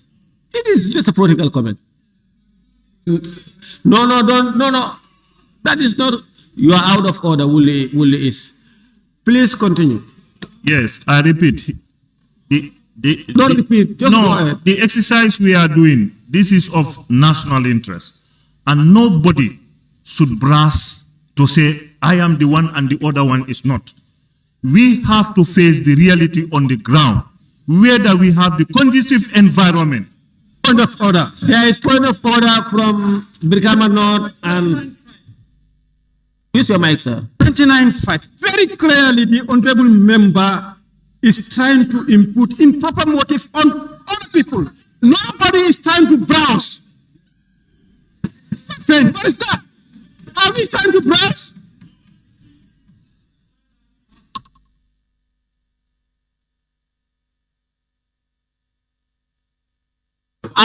Honorable members, order.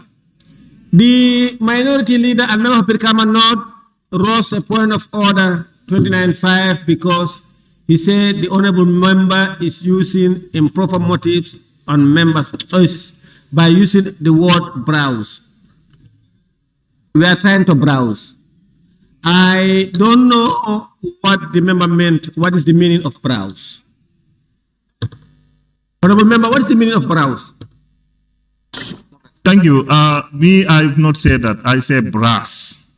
And if you can go to the English dictionary to pick up, showing that I am this, I am that. You understand? So. Okay, wait. Let me rule on the order. Order on order 21. Order 21, the member for Latikunda Sabiji. Member for Latikunda Sabiji, order 21.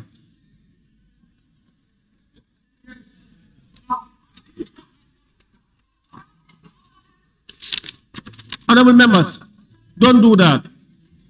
You know you are out of order. No one is on the floor. Honorable members, permissible interruption, you know that very well. I want members, if you want to speak, use the relevant clause on permissible interruption. And order 21 on member for Latikunda Sabi.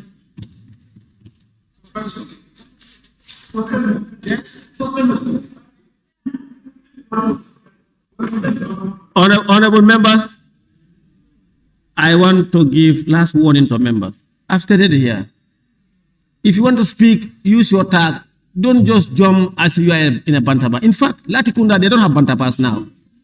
No, don't. Yes, but if you do that, you know what to do. Permissible interruption. Look at the standing order. Read your standing orders, sir. Majority leader, please warn your members. Please use 21. Who was on the floor? Upper floor, yes, please continue. This issue of the diaspora voting, this is a very sensitive matter that we are handling, and all of us should take it very seriously. Remember, don't make a statement. Just your position on the clause. Position on the clause. Okay, I have a question. For me, I have a question because I don't understand. My question is about the relationship between Section 39 and also Section 88. Because earlier on, I am those people that voted proudly against the diaspora. And So 88 of the Constitution? Yes, and Section 39. Of the Constitution. The reason is that if I am wrong, because it's expert opinions that I need, if I am wrong, I'm ready to rescind my decision. But if I am not, I am proud to stand on the decision, and this is the opinion I need from the Attorney General. Attorney General, the member for Lower Fuladu West wants you to explain to them on 88, that is constituencies of the Gambia, and clause 39, the right to be registered as a voter.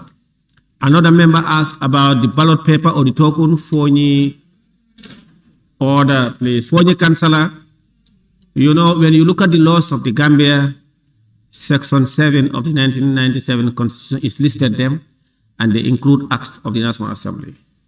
And the Election Act, Section 63, talks about ballot tokens. So the marbles are referred to in the Election Act as token. Thank you. Now, yeah, the other question that I asked to Attorney General about the Section 26, that is what I'm insinuating in the election bill.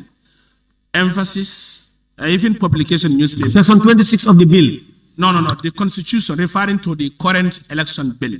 That is presidential election and referendum. I am saying, if so is the case, what would be the take of Section 26 that talks about the right to vote and to be voted for? So I want clarity from the Attorney General in that regard, connecting to the current 26 of the 1997 Constitution. 26 of the 1997 Constitution. Yes. All right. Section 26 of the Constitution. Section 26 of the Constitution of the Gambia talks about political rights. A, to take part in the conduct of public affairs directly or through freely chosen representative. B, to vote and stand for election at genuine periodic elections for public offices, which elections shall be by universal and equal suffrage and be held by secret ballot. C, to have access on general terms of equality to public service in the Gambia. Attorney General, he wanted to explain that. 26. Yes, and the honorable member for Lower Fuladu West said, explain the provision of Section 88 of the 1997 Constitution. You can begin with that. 39. Okay. Of course, Section 26 is part of Chapter 4 of the Constitution, which are the fundamental rights of... 26 is political rights. This is part of Chapter 4 of the Constitution, which guarantees our fundamental rights, and political rights are part of our civil rights.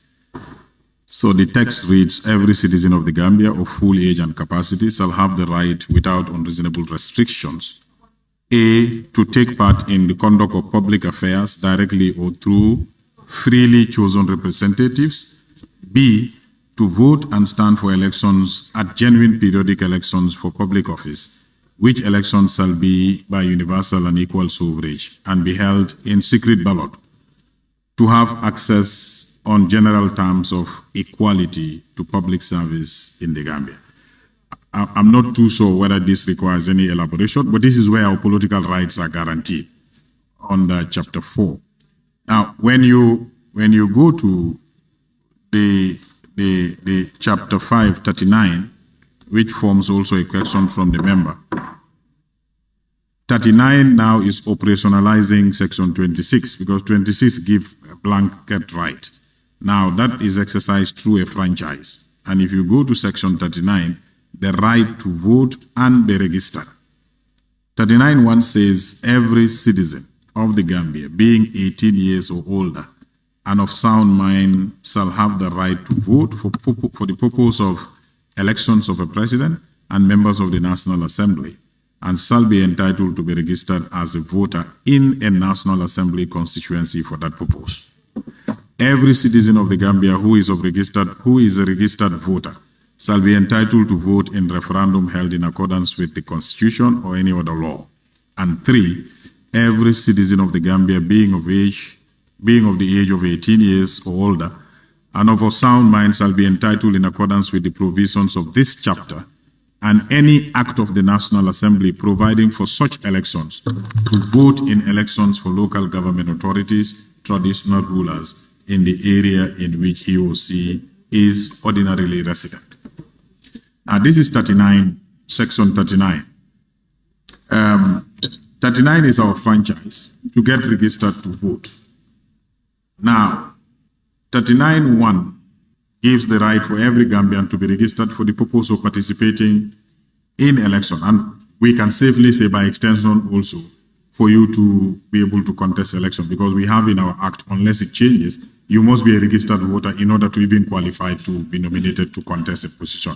So registration is pretty much like a condition precedent for citizens to participate effectively in this electoral process, whether to participate as a voter or to participate to be voted for. You still need to probably be registered and be holding a valid voter's card. That is the current status of the law. And 39.1, which is an entrenched clause of the 1997 Constitution, made registration in the Gambia constituency-based. The National Assembly. Constituency-based. You must be registered in a constituency, right? That is what 39.1 is saying. You can be registered, or you must be registered under a National Assembly constituency. So when you go to National Assembly constituencies, the other correction is directing me to Section 88. And 88 is the clause that divided the Gambia into National Assembly constituencies. Section 88 states that members of the National Assembly, I'm going to read to you the amended version because it was amended in 2015. The National Assembly shall comprise at least 53 members elected from the constituencies demarcated by the Boundaries Commission, and B, 5 members nominated by the President. So A was amended in 2015 from 48 to 53. So if 39.1 is saying you can register and participate in elections in the Gambia in a National Assembly constituency, and 88 is saying Gambia is divided into 53 constituencies. We have 2 options, because now we have to discuss the substantive issue for Gambian diasporas. For their registration, there are 2 options available. They could register under their home constituencies, if this is possible. That is to say, a Gambian from Combo East, Combo Central, from Tumanna, Woolly West, living in London or in Berlin, you register him under that home constituency, because Gambia is already demarcated into 58 constituencies. Let me learn that currently, unless we demarcate the diaspora into National Assembly constituencies, what is possible, in my view, under the law, that's the only route. You allow them to register under their home constituencies. Alternatively, you have no option but to demarcate the diaspora into National Assembly constituencies. Because 39(1) is entrenched. If it were not entrenched, you can easily amend it, but it is entrenched. So but Section 88 that divided the Gambia into 53 constituencies is not entrenched. It will require a constitutional amendment if we want to amend that portion. Hold on. You see, because sometimes when you start a message and it is interrupted, people get half information and they end up saying we were misled. All right? And I don't want that situation where they say, I misled you. It's my role to tell you the status as it is. So I'm giving you, these are two options available for diaspora voting. We are already in discussions with their leadership. Diaspora is an organized, Gambian diaspora are well organized. They are approaching government and discussion. They are presenting the option that they present to us as government is to demarcate diaspora into 5 constituencies. That's the option they presented to us as we speak in now. And the option they presented to us requires us to come back here to amend the constitution. They are proposing an amendment of Section 88. The organized aspect of the diaspora. If whether that represents the entire diaspora, I don't know. But those that we see, and that's MSDG and others, this is the proposal they present to us, to demarcate diaspora into 5 constituencies. That would, according to their proposal, that requires amending Section 88. So that is one option. If you don't demarcate the diaspora into National Assembly constituencies, the only option you have is to go find them there, but you are going to register them in their home constituencies. This is something that you also look at. You have to look at the practicalities and all things around it. But these are the 2 possible options, as far as I know, that are available to realize the registration of Gambians living abroad.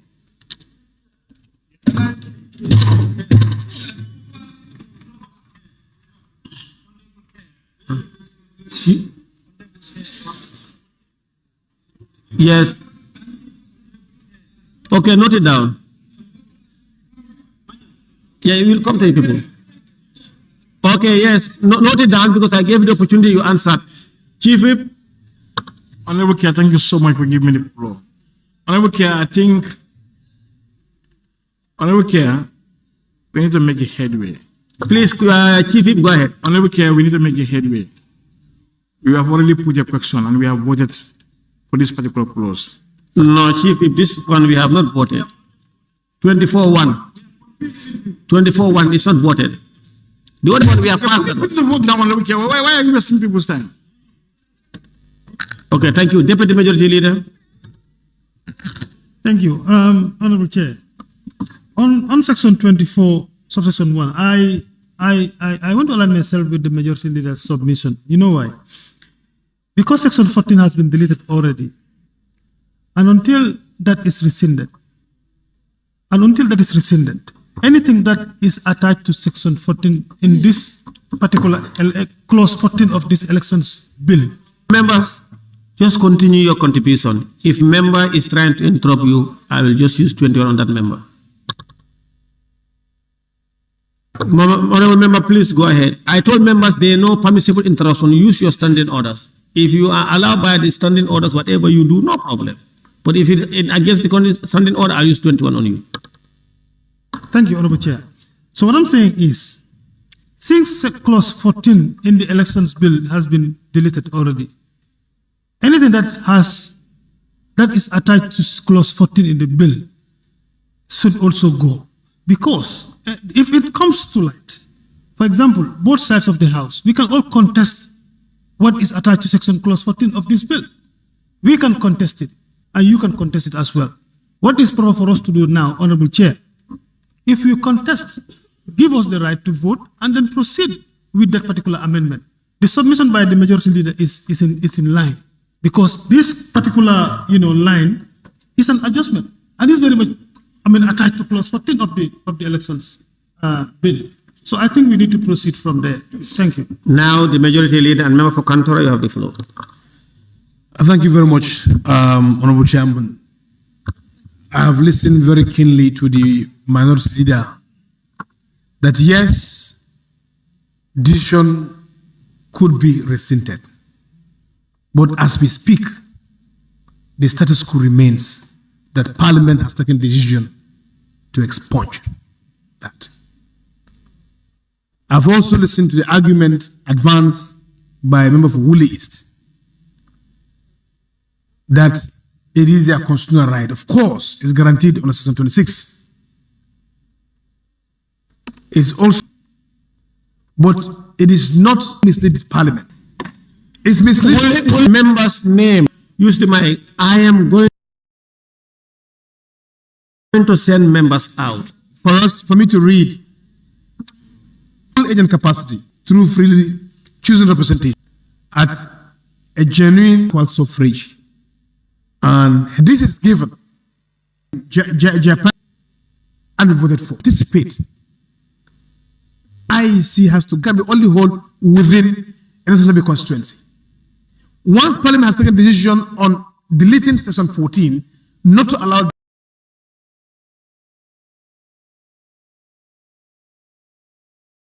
order, honorable member, there was a judgment. There was no judgment. I one day you asked. So I'm sorry, I thought I didn't remember that. What happened? Yeah? Act. So what happened as a transition is clause 57, that's the purpose of clause 57. That's the transitional provisions there. Sorry, 157. Honor, you understand? Yes.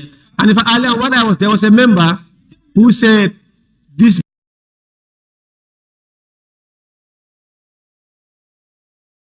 act care. What I submitted was for the majority leader, rightly quoted by the Attorney General. Diaspora is a very organized group. And the government of the day has that political will and commitment to see that the diaspora vote. And he advanced 2 options.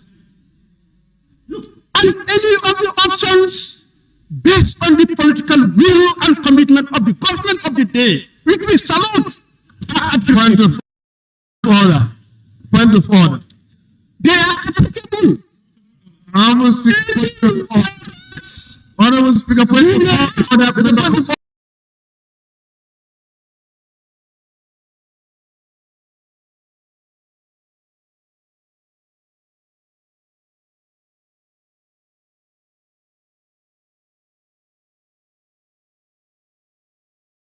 The chair has to order. Chair is no, it's not chair. Point of order. That's no point of order. Point of order. All right, okay, order, please. Point of order. Okay, order. Honorable Chair, please. Let me proceed. Okay, order. No. Order. Don't use your mic. Point of order. There is a point of order from the member for Cantora. Let's see other point of order. Honorable Speaker, I'm rising on content of speech. Please, you're not the chair. I'm rising on content of speech. Order 29. 29-1.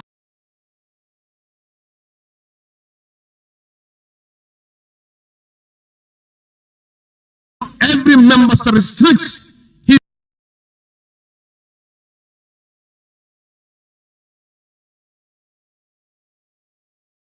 visual observation to the subject under discussion. You can. I said the minister advanced Diaspora to get registered. And I wrote any of those options to the extent of amending the constitution, which may take time, but it's very clear in the second option. To say to register in a constituency doesn't imply that should be home-based registration. This is very possible. That's why I said all is not over. Let's allow the process to go on. Leave the diaspora as that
sleeping up to lie, then we catch a mistake on 14. Order, honorable members, order. The minority leader and. But one thing I want to emphasize when you come to this particular provision, we have to remember as Parliament, Parliament should not allow to be used as a scapegoat. This bill, it is an IC bill and it's a government bill. And in fact,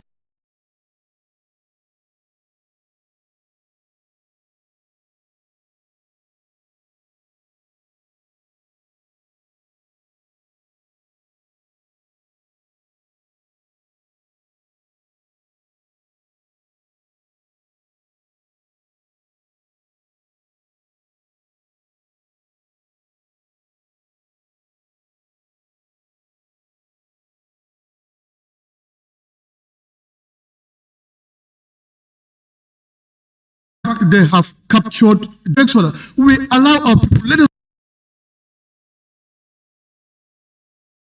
decision making end. That is why it is brought to the Parliament as our role for us to rectify. But the intent is very clear here. They have the political will to do this thing, and that is why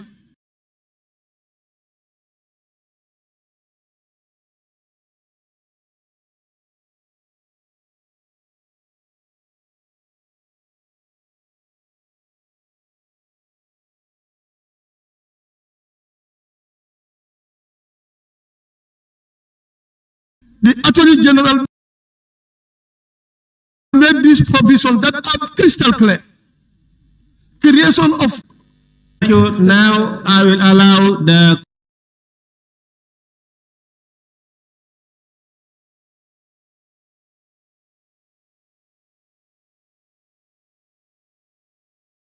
committee chair.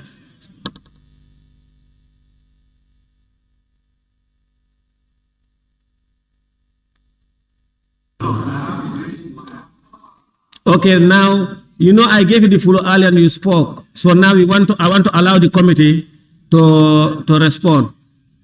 Now after the, yes, I'm happy that you are respecting that, but after the committee, if you have any, just raise your tax, sir. No, I want them to respond to issues. I will come to you. Okay, allow member for Serekunda proper to member for Serekunda. Thank you very much, Chair. After Section 26 has been read many times, some senior ranking members cannot still understand the letter and spirit of Section 26 of our Constitution. Some have also raised Section 88, Section 39. All those are subjected to amendment if there is a political will. And even with this bill, we are dealing with the current electoral bill, Clause 10. Who should do the demarcation? Is it not the IEC? Huh? Yeah. But what I feel is that the Attorney General, you have failed to do your responsibility when this bill came. Because the advices that you are giving, they are very misleading here. Why would honorable the draft honorable member order? No, yeah. It's a debate. It's a debate. Honorable members, order.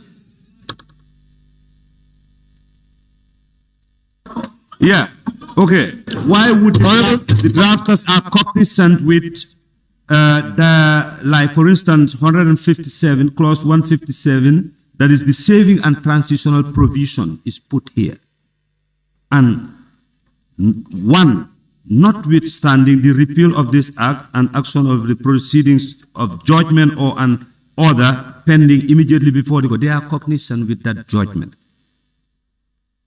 Don't tell me that the ICEC doesn't have the money to conduct elections. And the spirit of this diaspora, demarcation of the diaspora, is that the world has advanced and we have now lived in a global village. That demarcation of the Gambia doesn't mean you will, out of like demarcating Gambia. How would you call the Gambia again? This is about the diaspora. You just put it there. Thank you, member. No, wait a minute. I'm not ready. You really make me confused here. But what we are saying here is that these drafters were cognizant with this judgment. That is why they put it in the repeal and saving of the act. Honorable member, that is not accurate. Why? You see, that one there, but the Attorney General will explain. That one is since the establishment of IEC. If there are any actions or subsidiary legislations that they made during the period, and those things are valid and active, and then no, use your mic. Now I understand that bit. If you will just allow me to continue. Then all the honorable members, then because we are on record to say that on that part the Attorney General misled, then can you please be on record to say you have understand, you are withdrawing? I cannot. What I'm saying is that every bill comes with this provision, repeal and saving.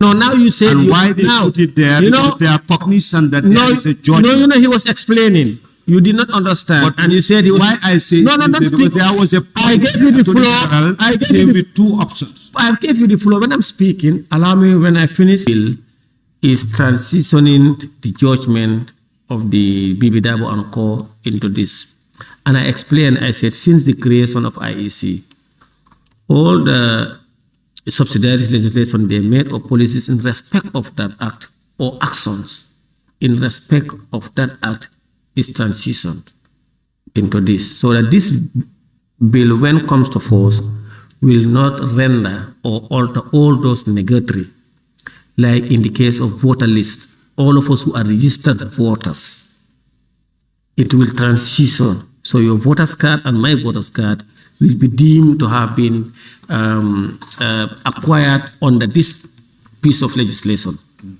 That's what it means.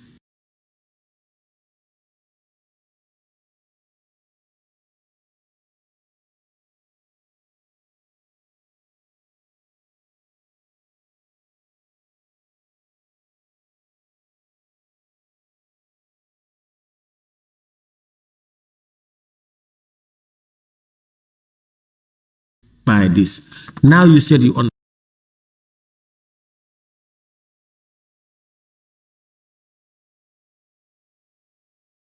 No. Member for Serekunda, you said yesterday.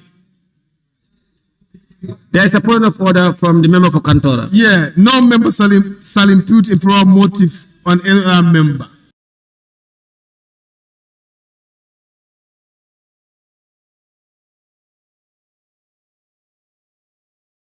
Don't say member sometimes. The executive has put it. Serekunda.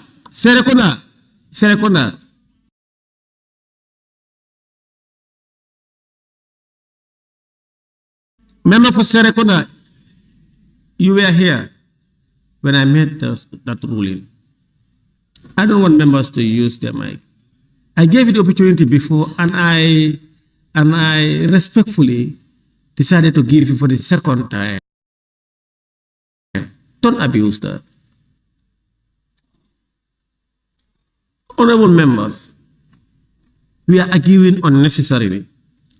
The member for Fonye Councillor asked, no, I don't know which member, asked the committee, what was IEC's position on this diaspora voting? The chair stated clearly that they said, if it is paper balloted, in the diaspora is possible when they have enough resources. Give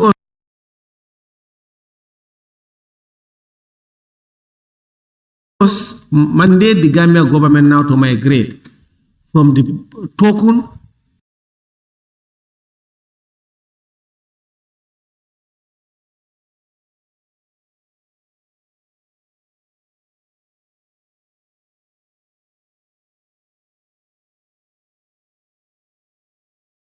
to paper balloting, then we'll be able to conduct and give us enough money, then we'll be able to register the diaspora outside. That's what the IEC said. In addition, it is practically impossible to register and to conduct election in the diaspora with the Babu. That's what they said. They said, but if it is a paper, we will.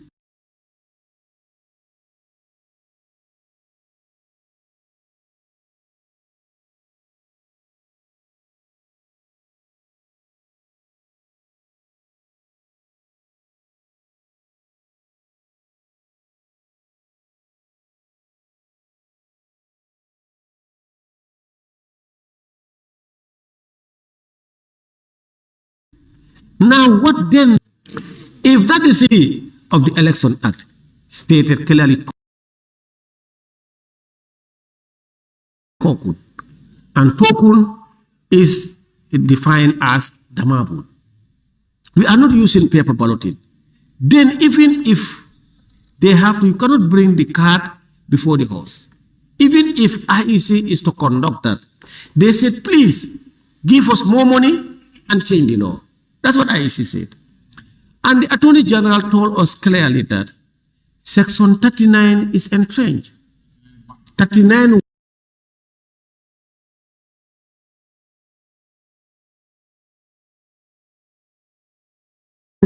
the one is entrenched, which referred that the rights of every citizen to acquire a voters card to be registered. He said you must acquire that under Section 39 through a National Assembly constituency, which is entrenched. Meaning IEC or any Gambian, and that is in Section 88. It stated that at least 53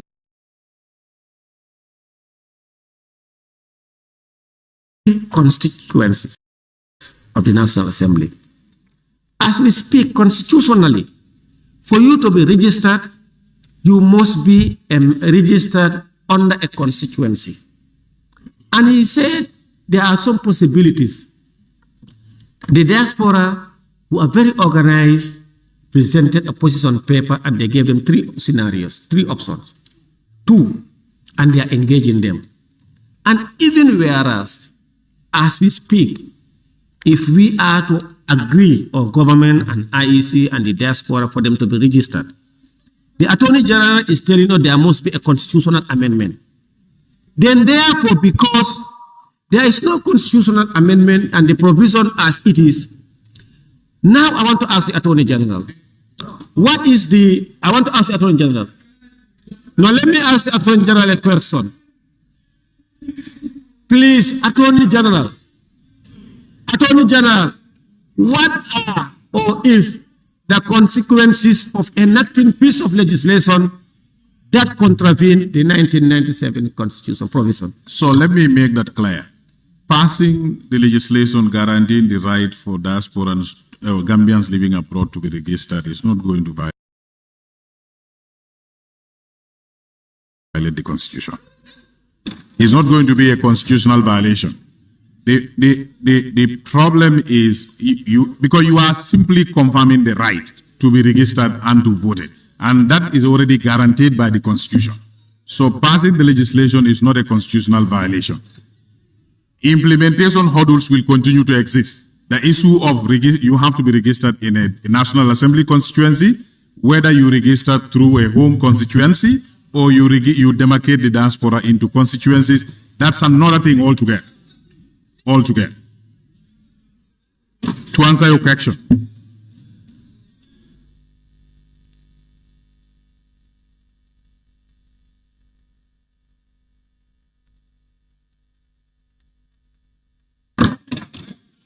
now order, Chair.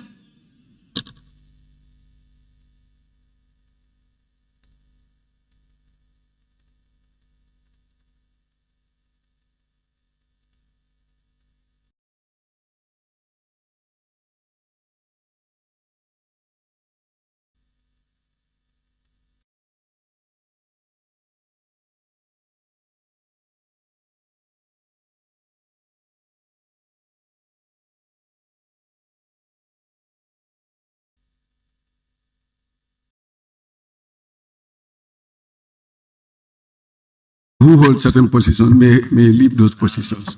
You know, the way it came about, this is not a new bill. It was with us since the Fifth Assembly. When the court made a ruling,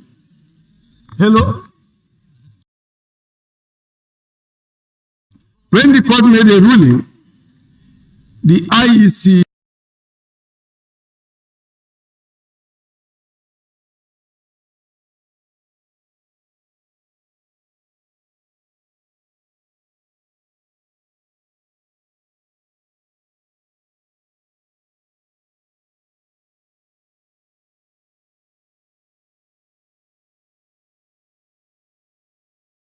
draft has gone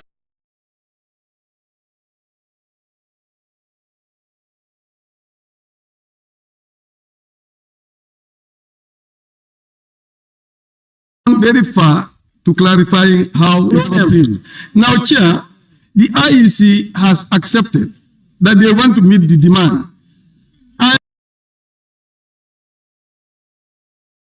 And I told you, they are saying their major obstacle is table, to take this table and these ballot boxes.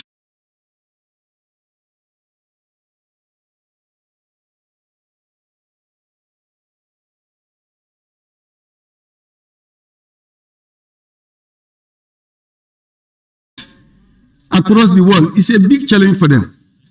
But they have done all their study and they see that with all is both legal and logistical challenge. Under the current system, yes, they cannot conduct voter registration at the IEC. Unless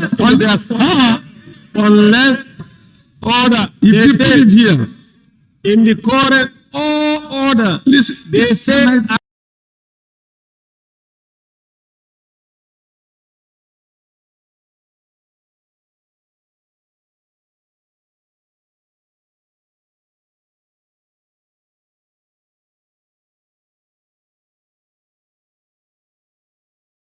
as it is currently, unless the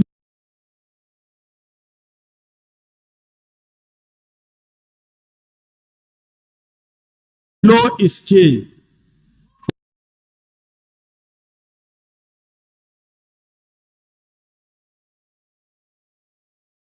Yes, that's why we are changing here. If you put it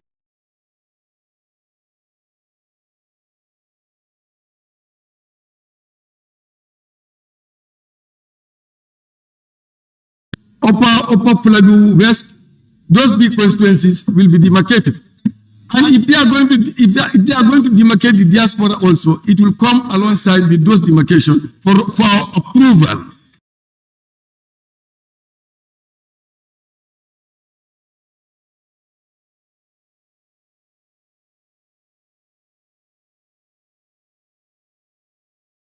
So that has nothing to do with this.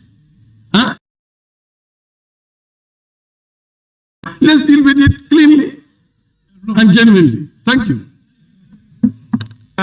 You see, Honorable Tsude, what you fail to understand, or the chairman. Majority leader, you cannot do that.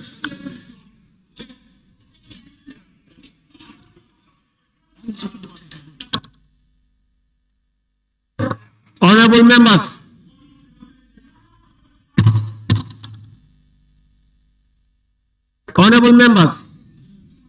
honorable members, it was members that requested that we allow each and everyone to contribute on the matter. Order.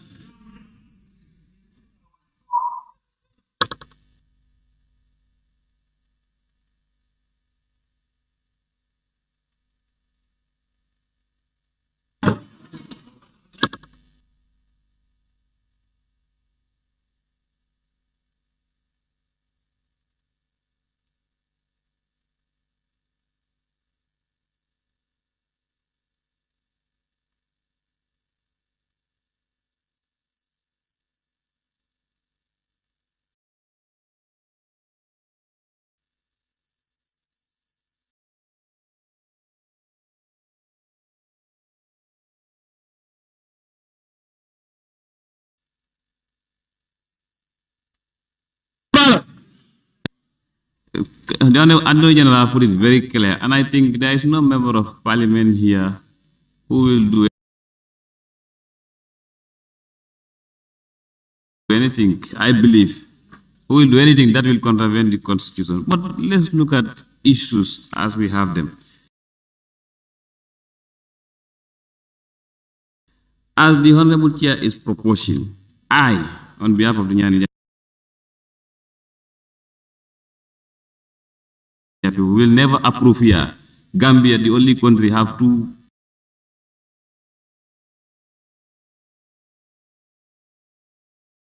system of electioneering, paper, ballot there. Come to this an upcoming bill that if it comes, it will pass by parliament. Let's put our house in order and do the needful and allow everybody to vote. But you're gonna be jumping, bringing something before something. I am a very good advocate for diaspora voting, but you have to do the needful. We have to do the needful, honestly. You see, we cannot be talking. We cannot, Honorable Chair. Honorable members. Honorable Chair. Honorable Chair. Minority Leader and member for Brikama North, member for Brikama South, member for Nyani, member for Chairman. Yeah. Don't use my order. Honorable members, I want to protect the member. He's on the floor. Please listen to him. And since morning, members are contributing, but nobody heard me talking. I'm just on my side. So if I'm talking, allow me, please. Everybody want the Gambian diaspora to vote. I have people in the diaspora, and I want them to vote. But we have to put our house in order. And blaming one side on the other side we will never make progress here. And having the preconceived mind, this one is agency, this one, that will never help us here. Let's work together and make sure that we have a solution to this and solve it. You understand? Even if it means that we suspend whatever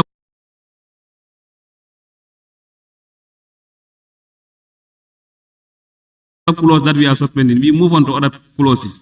But as far as we are blaming one another here, wallahi, we will never move. So, Honorable Chair, my submission is, as he has put it from the recommendation from IEC, I will never be a party to that.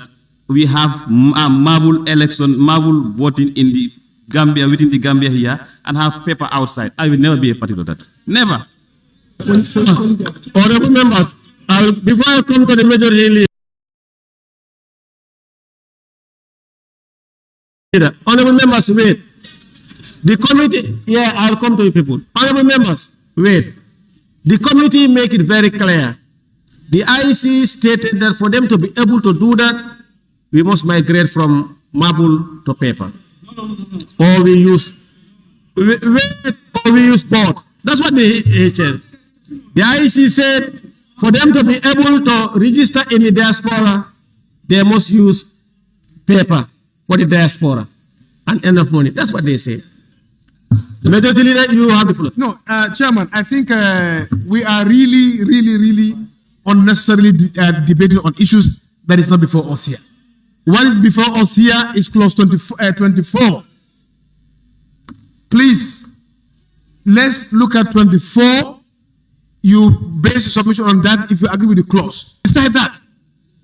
Not now. And let me tell you, nobody is against depriving right of any citizen of this country to vote. We are not. So you cannot say that. The right, if you are serious about that, the new constitution is coming. Support that. It's come to diaspora vote, the diaspora issues there.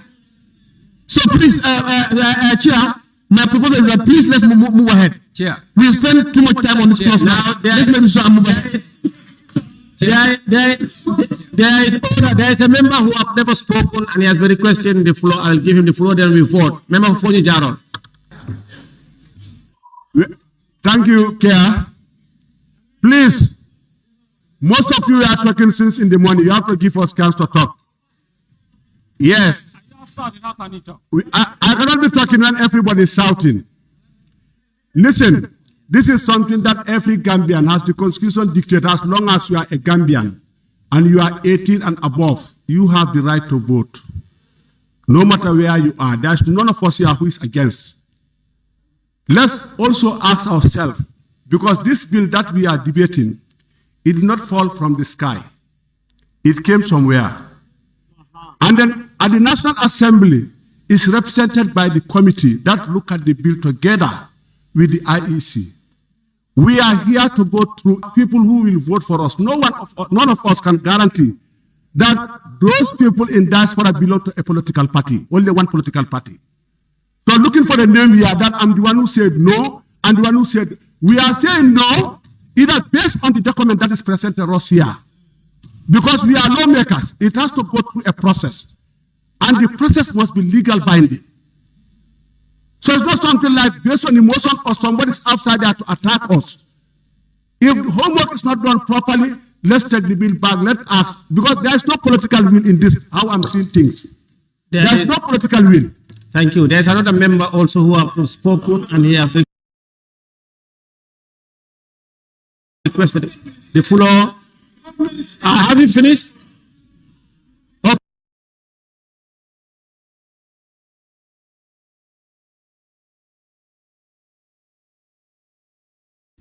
2021 or 2018. Immediately after elections or before the 2021 election. Honorable members, order. And then now we are bringing it. When the election is just less than 2 years, because we have only 21 months to go. And it's less than that. And all what this document is requiring, it requires a lot of things that we need to go. It's a process. Thank you. Now there are two professed their unflinching support to diaspora voting. But everyone spoke here, never against diaspora vote. Honorable member, ignore them, just continue. Yeah. All what they are saying is that our hands are tied because of a particular section in the Constitution. That's what I'm saying. Allow people to learn before you say. Yeah, okay, I'm right. Let me proceed. So, if that is the case, why can we not agree? If we are the one who are making those laws, if we all have that support for diaspora voting, and we are saying honestly that we support it, why is that law that is making an obstacle be not removed? Now, I listened to the AG spoke about consultations that they did with diaspora, and also the two approaches that can be done to make this to be able to realize the diaspora voting. One has to do with constitutional amendment and other things. One has to do with registering every diaspora that is in a Gambian in the diaspora according to the constituency he comes from. Now, if this route is up, and he also said his doubt with the applicability of that one. Now, if the IEC, the committee that is in charge of this process, consulted IEC and they are ready to do that, and this approach also is applicable, I have not heard the AG say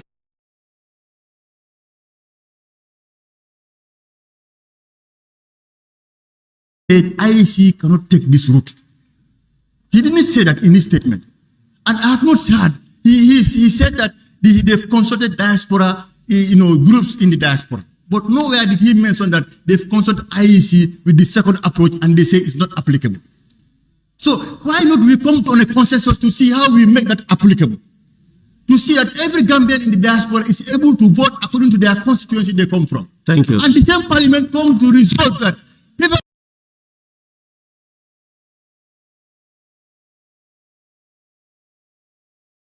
Balloting is generalized both inside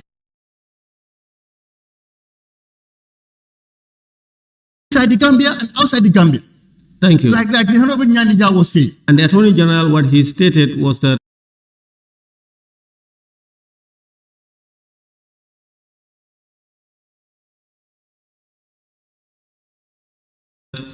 they started engaging them. So I am sure he will respond on that because the engagement is not conclusive. Before they come up with any approach, they must engage all institutions. Let me just quickly clarify that. They're submitting proposals to us.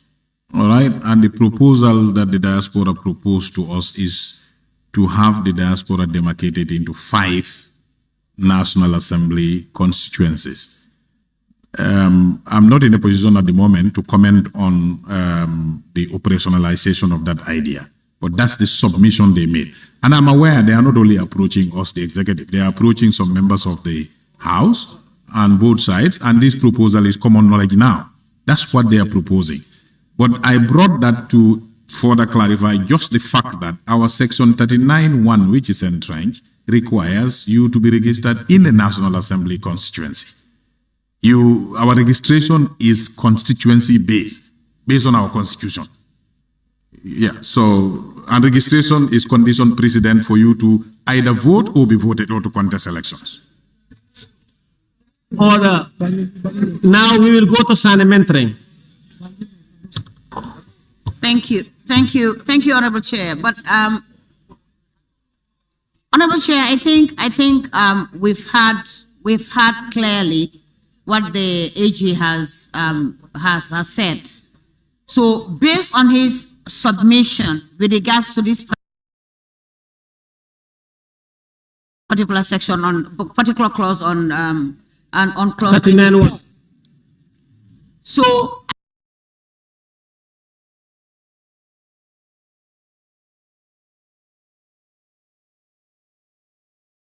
I think what we should be. Honorable member, we are not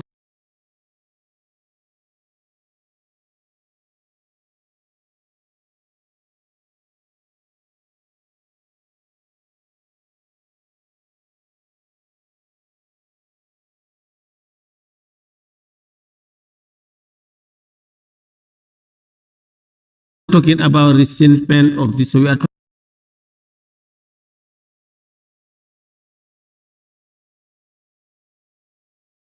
talking about clause 21. Clause 24, no, don't go there. Clause 14. Yes. So what I am saying now, let us try to rescind. Let us try to that is why I said that's 14. That's why I said don't go there, because for him what he stated, don't speak of what the majority leader said, that as we speak, that's deleted. He said, let's align it with that word. That's what the majority leader said. Now for you, what you are saying, what you should say is to say that no, that is not the, no, wait. What you should say is no majority leader, no.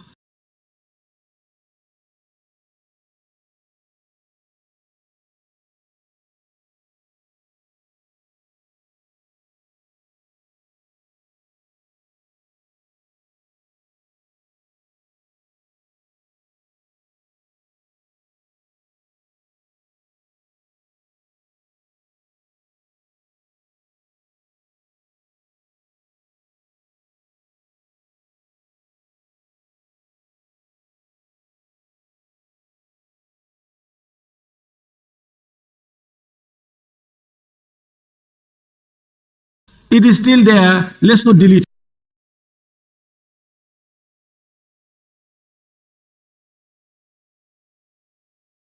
it. Or you know what to do next, but you cannot say, we have listened to everybody. It looks like we've already made a decision in 14. But that decision is not sacrosanct. It's not that it cannot be changed. But we cannot change it now. It should be a substantive motion.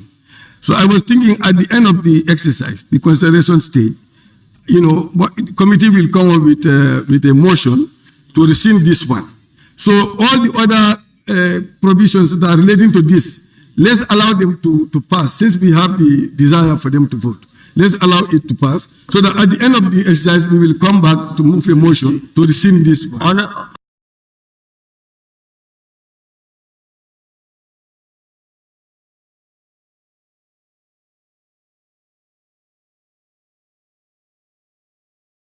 And then we'll be in order. Honorable member, yeah. You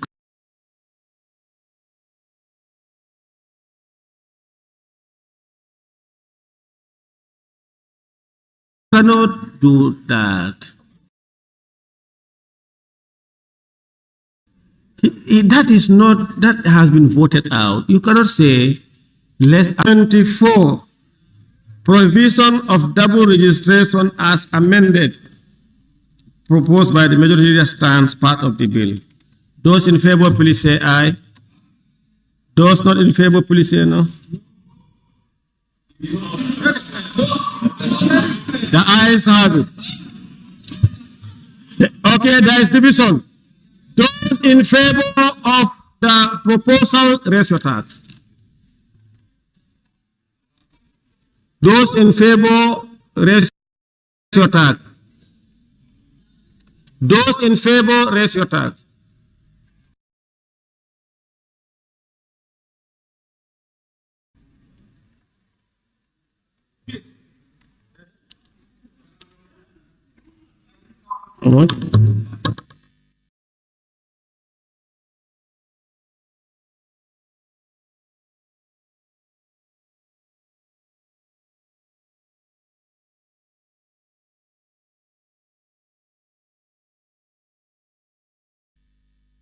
Those against, raise your tax, please. Raise your tax against.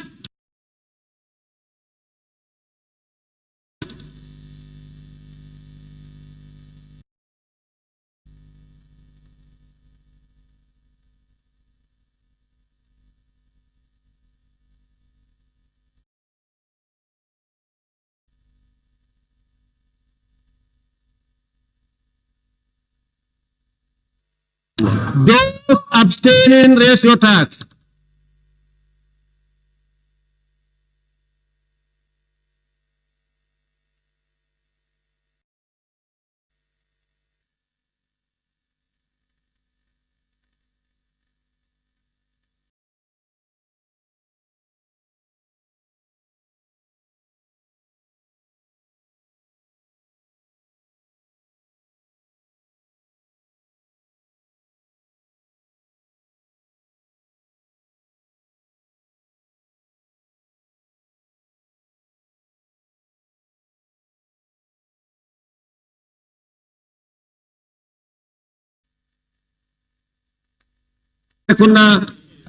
I move the motion for the Assembly to rescind the decision of deleting clause 14 in the election bill.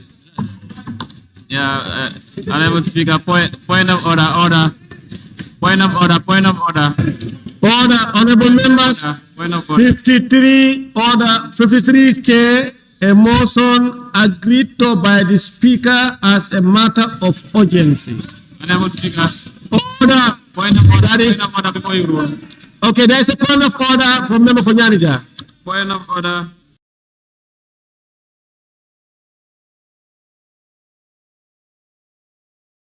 Before you rule.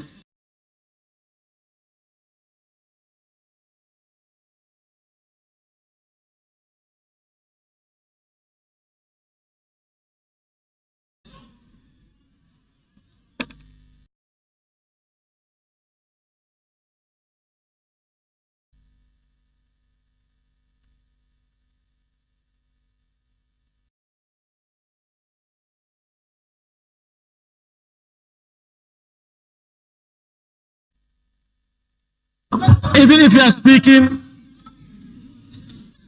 point of order by the member for Nyanija. Yes, thank you very much. Honorable Speaker, as far as we are concerned.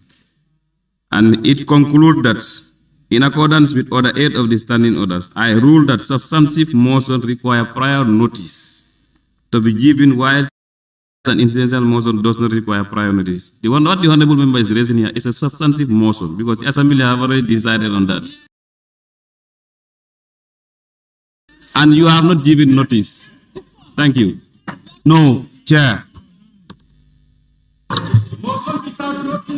Substantive motion means. Honorable member, I am going to use Standing Order 21 on the member for Serekunda. I'll do that. I'm going to use 21.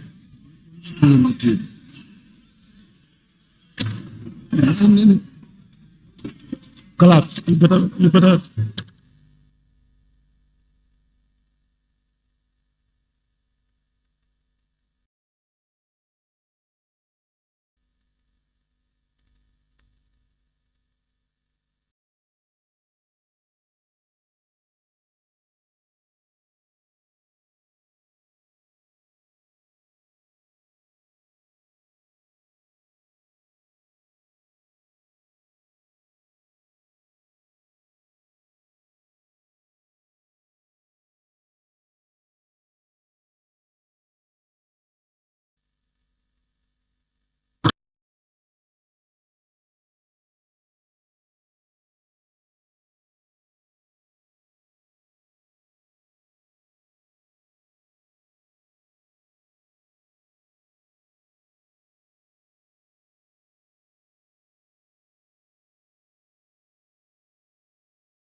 Member for Brikamanot, Can you make a ruling on?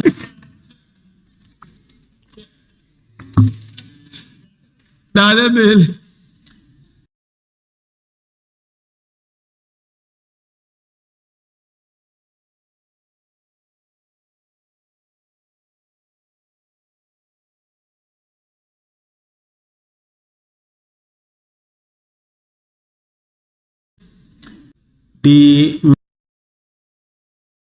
member rising on a motion under 53 is misplaced. It's not in order. Because he is rising on 53K, which is a motion agreed by the speaker to be a matter of urgency. I have not seen any motion that I have agreed to, in fact, as a matter of urgency. So that is out of order, and his motion is a substantive motion. Thank you. That's my report. Clerk, let's proceed.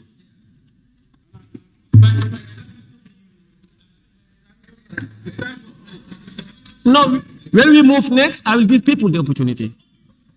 Because there is no debate, there is no issue, there is no issue before the floor. So when there is issue, please, I will give people the floor. Let's proceed, Clerk. Clause 25, issuing of voters' cards. Order, please. Yes, close. Clause 25, issuing of voters' card, Chair. Yes. Chair, clause 5(2), clause 25(2)(b). It says the commission shall prepare a voter's card as set out instead of, have you seen it?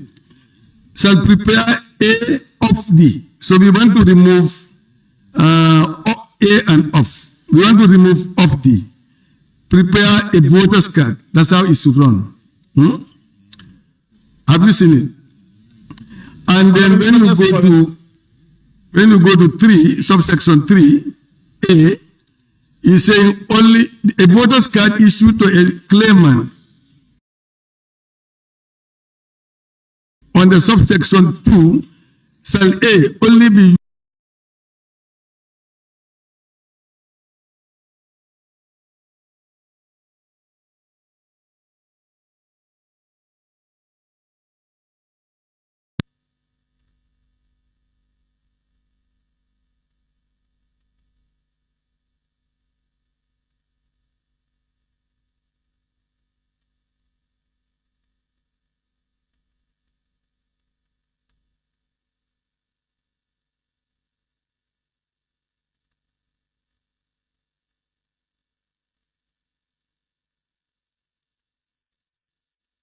Yes, please continue. 2B. Prepare a voter's card instead of the voter's card. That's what we want to change there. Honorable members, are you following clause 25? Their proposal, the word or under clause 25(3), A to be changed to an, and the words A and of under 2B. Are you seeing 2B? Prepare A of.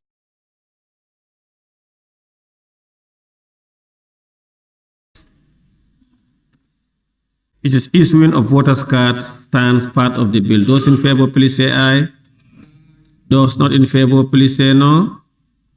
The ayes have it. Clause 26, omissions and objections. Clause 26, omissions and objections, Chair. Member for Tuman.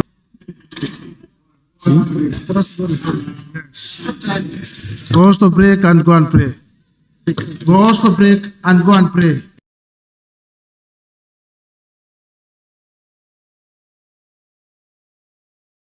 Yes, we will break, but not now.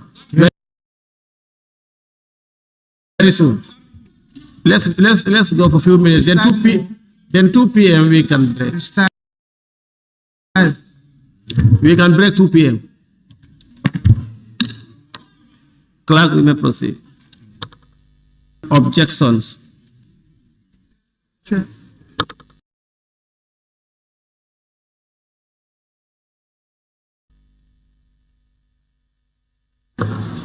It is proposed that clause 26, omissions and objections, stands part of the bill. Those in favor, clause 27, opposition to an appeal.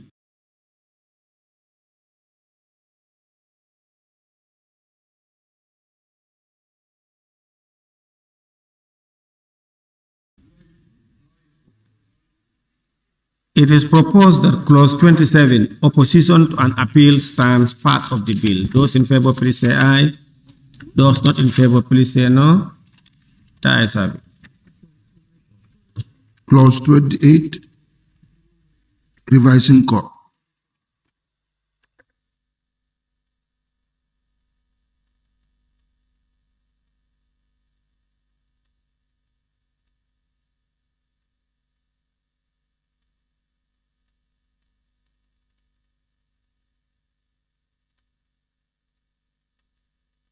Clause 27, opposition to an appeal. That's why we're going to.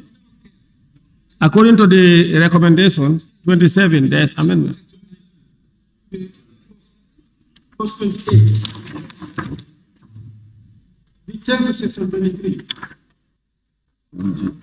Yes. They said that section 19 should change to section 23.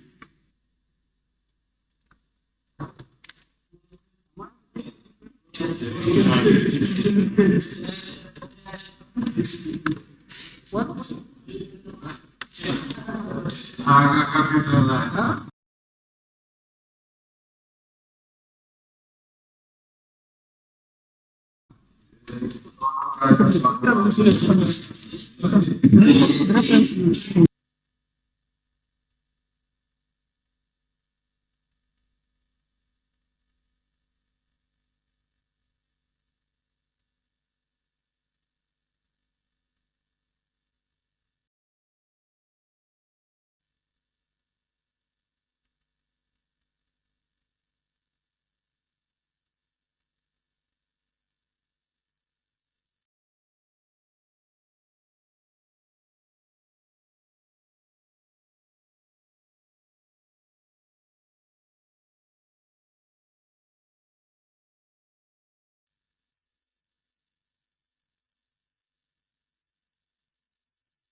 That 19 in the text. Chair, yes. No, what we are recommending here is that a reference is made to section 19 in clause 28, and we want to change that 19 to 23 because the actual provision is 23. 19, 22.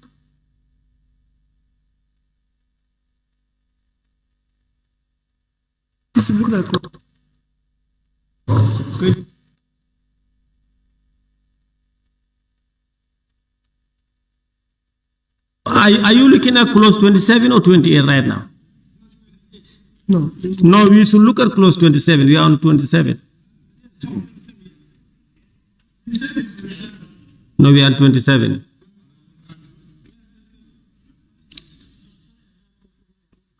Look at 27.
Are you okay on 27? For 27(1), we want to change section 22 in line 2 to section 26. You know, on 27(1), it reads, subject to subsection 2, a person whose name prepares on a register of voters may oppose an appeal made in section 22(1). So he wants to change 22 to 26(1). And what is 26(1)? 26(1) is a person who has made a claim to be registered as a voter and whose name has been omitted from the list of voters.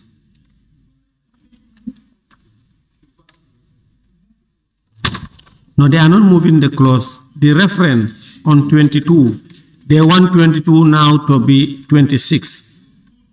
No. Clause 27. 1. Look at 27(1). 27(1), have you seen it? It's making reference to section 22(1). That 22 should be changed to section 26(1). The reference should be now made, because when you go to 26(1) is referring a person who has made a claim to be registered as a voter. An appeal as well is provided for the appeal process. Use your mind. Are we trying to put them under the right heading, or we? Because I don't understand. No, you know the referencing was 22, and that is wrong. The right and the appropriate referencing should be to 26(1). Read 22. You see 22(1). 22(1) is saying where an election officer is satisfied that a claimant possesses the required qualification, he or she shall enter the name of the claimant on the register of voters.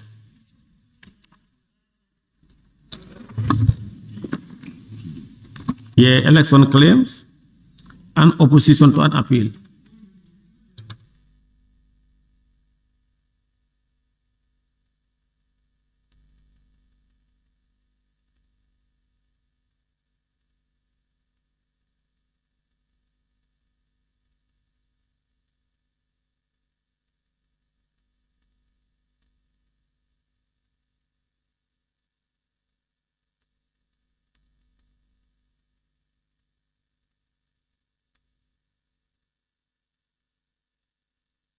You understand? It is proposed that clause 27, opposition to an appeal as amended, stands part of the bill. Those in favor, please say aye. Those not in favor, please say no. The ayes have it. What's the time? Clause 28, revising court.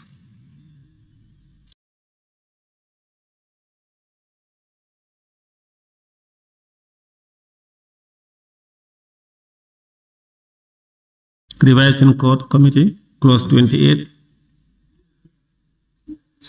Okay. Recommendation. Yes, the committee is recommending that a reference is made to clause 19 as soon as may be practicable after the list mentioned in section 19. So we want that to be the list mentioned in section 23. Reference. Yeah, it's the reference, the same thing like the other. Honorable members, are you following? As soon as may be practicable after the list mentioned in section 19 are published. Now they want to change that 19 to 28. Or 23. Yes, to be 23. It is proposed that clause 28, revising courts, as amended, stands part of the bill. Or the member for Latikunda Savage. Thank you very much, Honorable Chair. Looking at the time sensitivity of election, elections, they have strict deadlines, and also they have public interest. If you go to 3 paragraph A, 60 days, I think we reduce it to 30 days, because if you want to appeal the process, sometimes election revising court and election, they are very close to each other. As I said, election is of public interest, and this revising court will be of each public interest. And election have strict deadlines. So before, probably the magistrate might deliver the judgment after the election. 60 days is too much. I'm suggesting if we can bring it to 30 days or around that, so that those who appeal at the revising court can get their verdict or decision before the election. Thank you. Honorable members, Chair Committee.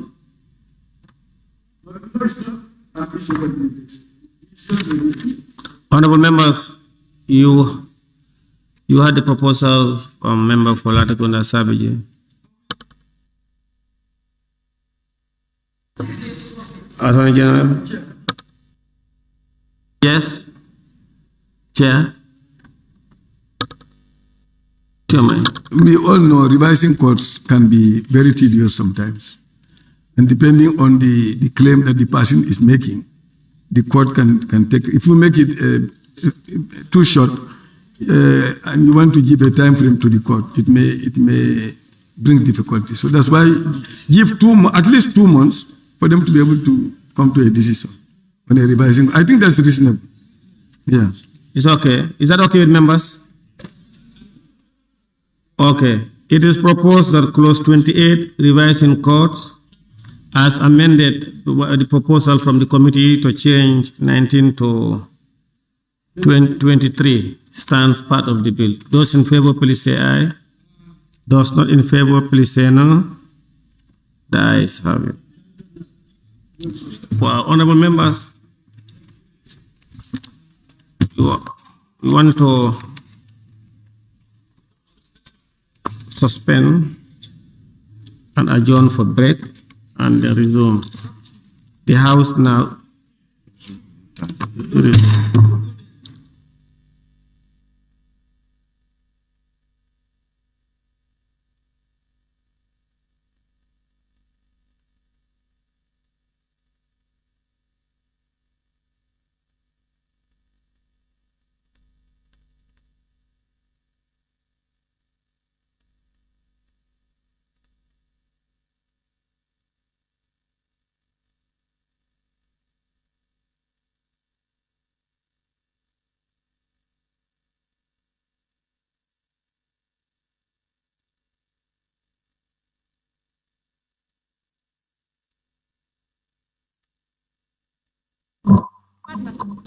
Honorable members, the House resumes. Honorable members, it's a good time now for us to break for prayers. Majority Leader, minority, how many minutes? By 3. Minority? The majority, they say, okay. The House now is suspended until 3 p.m.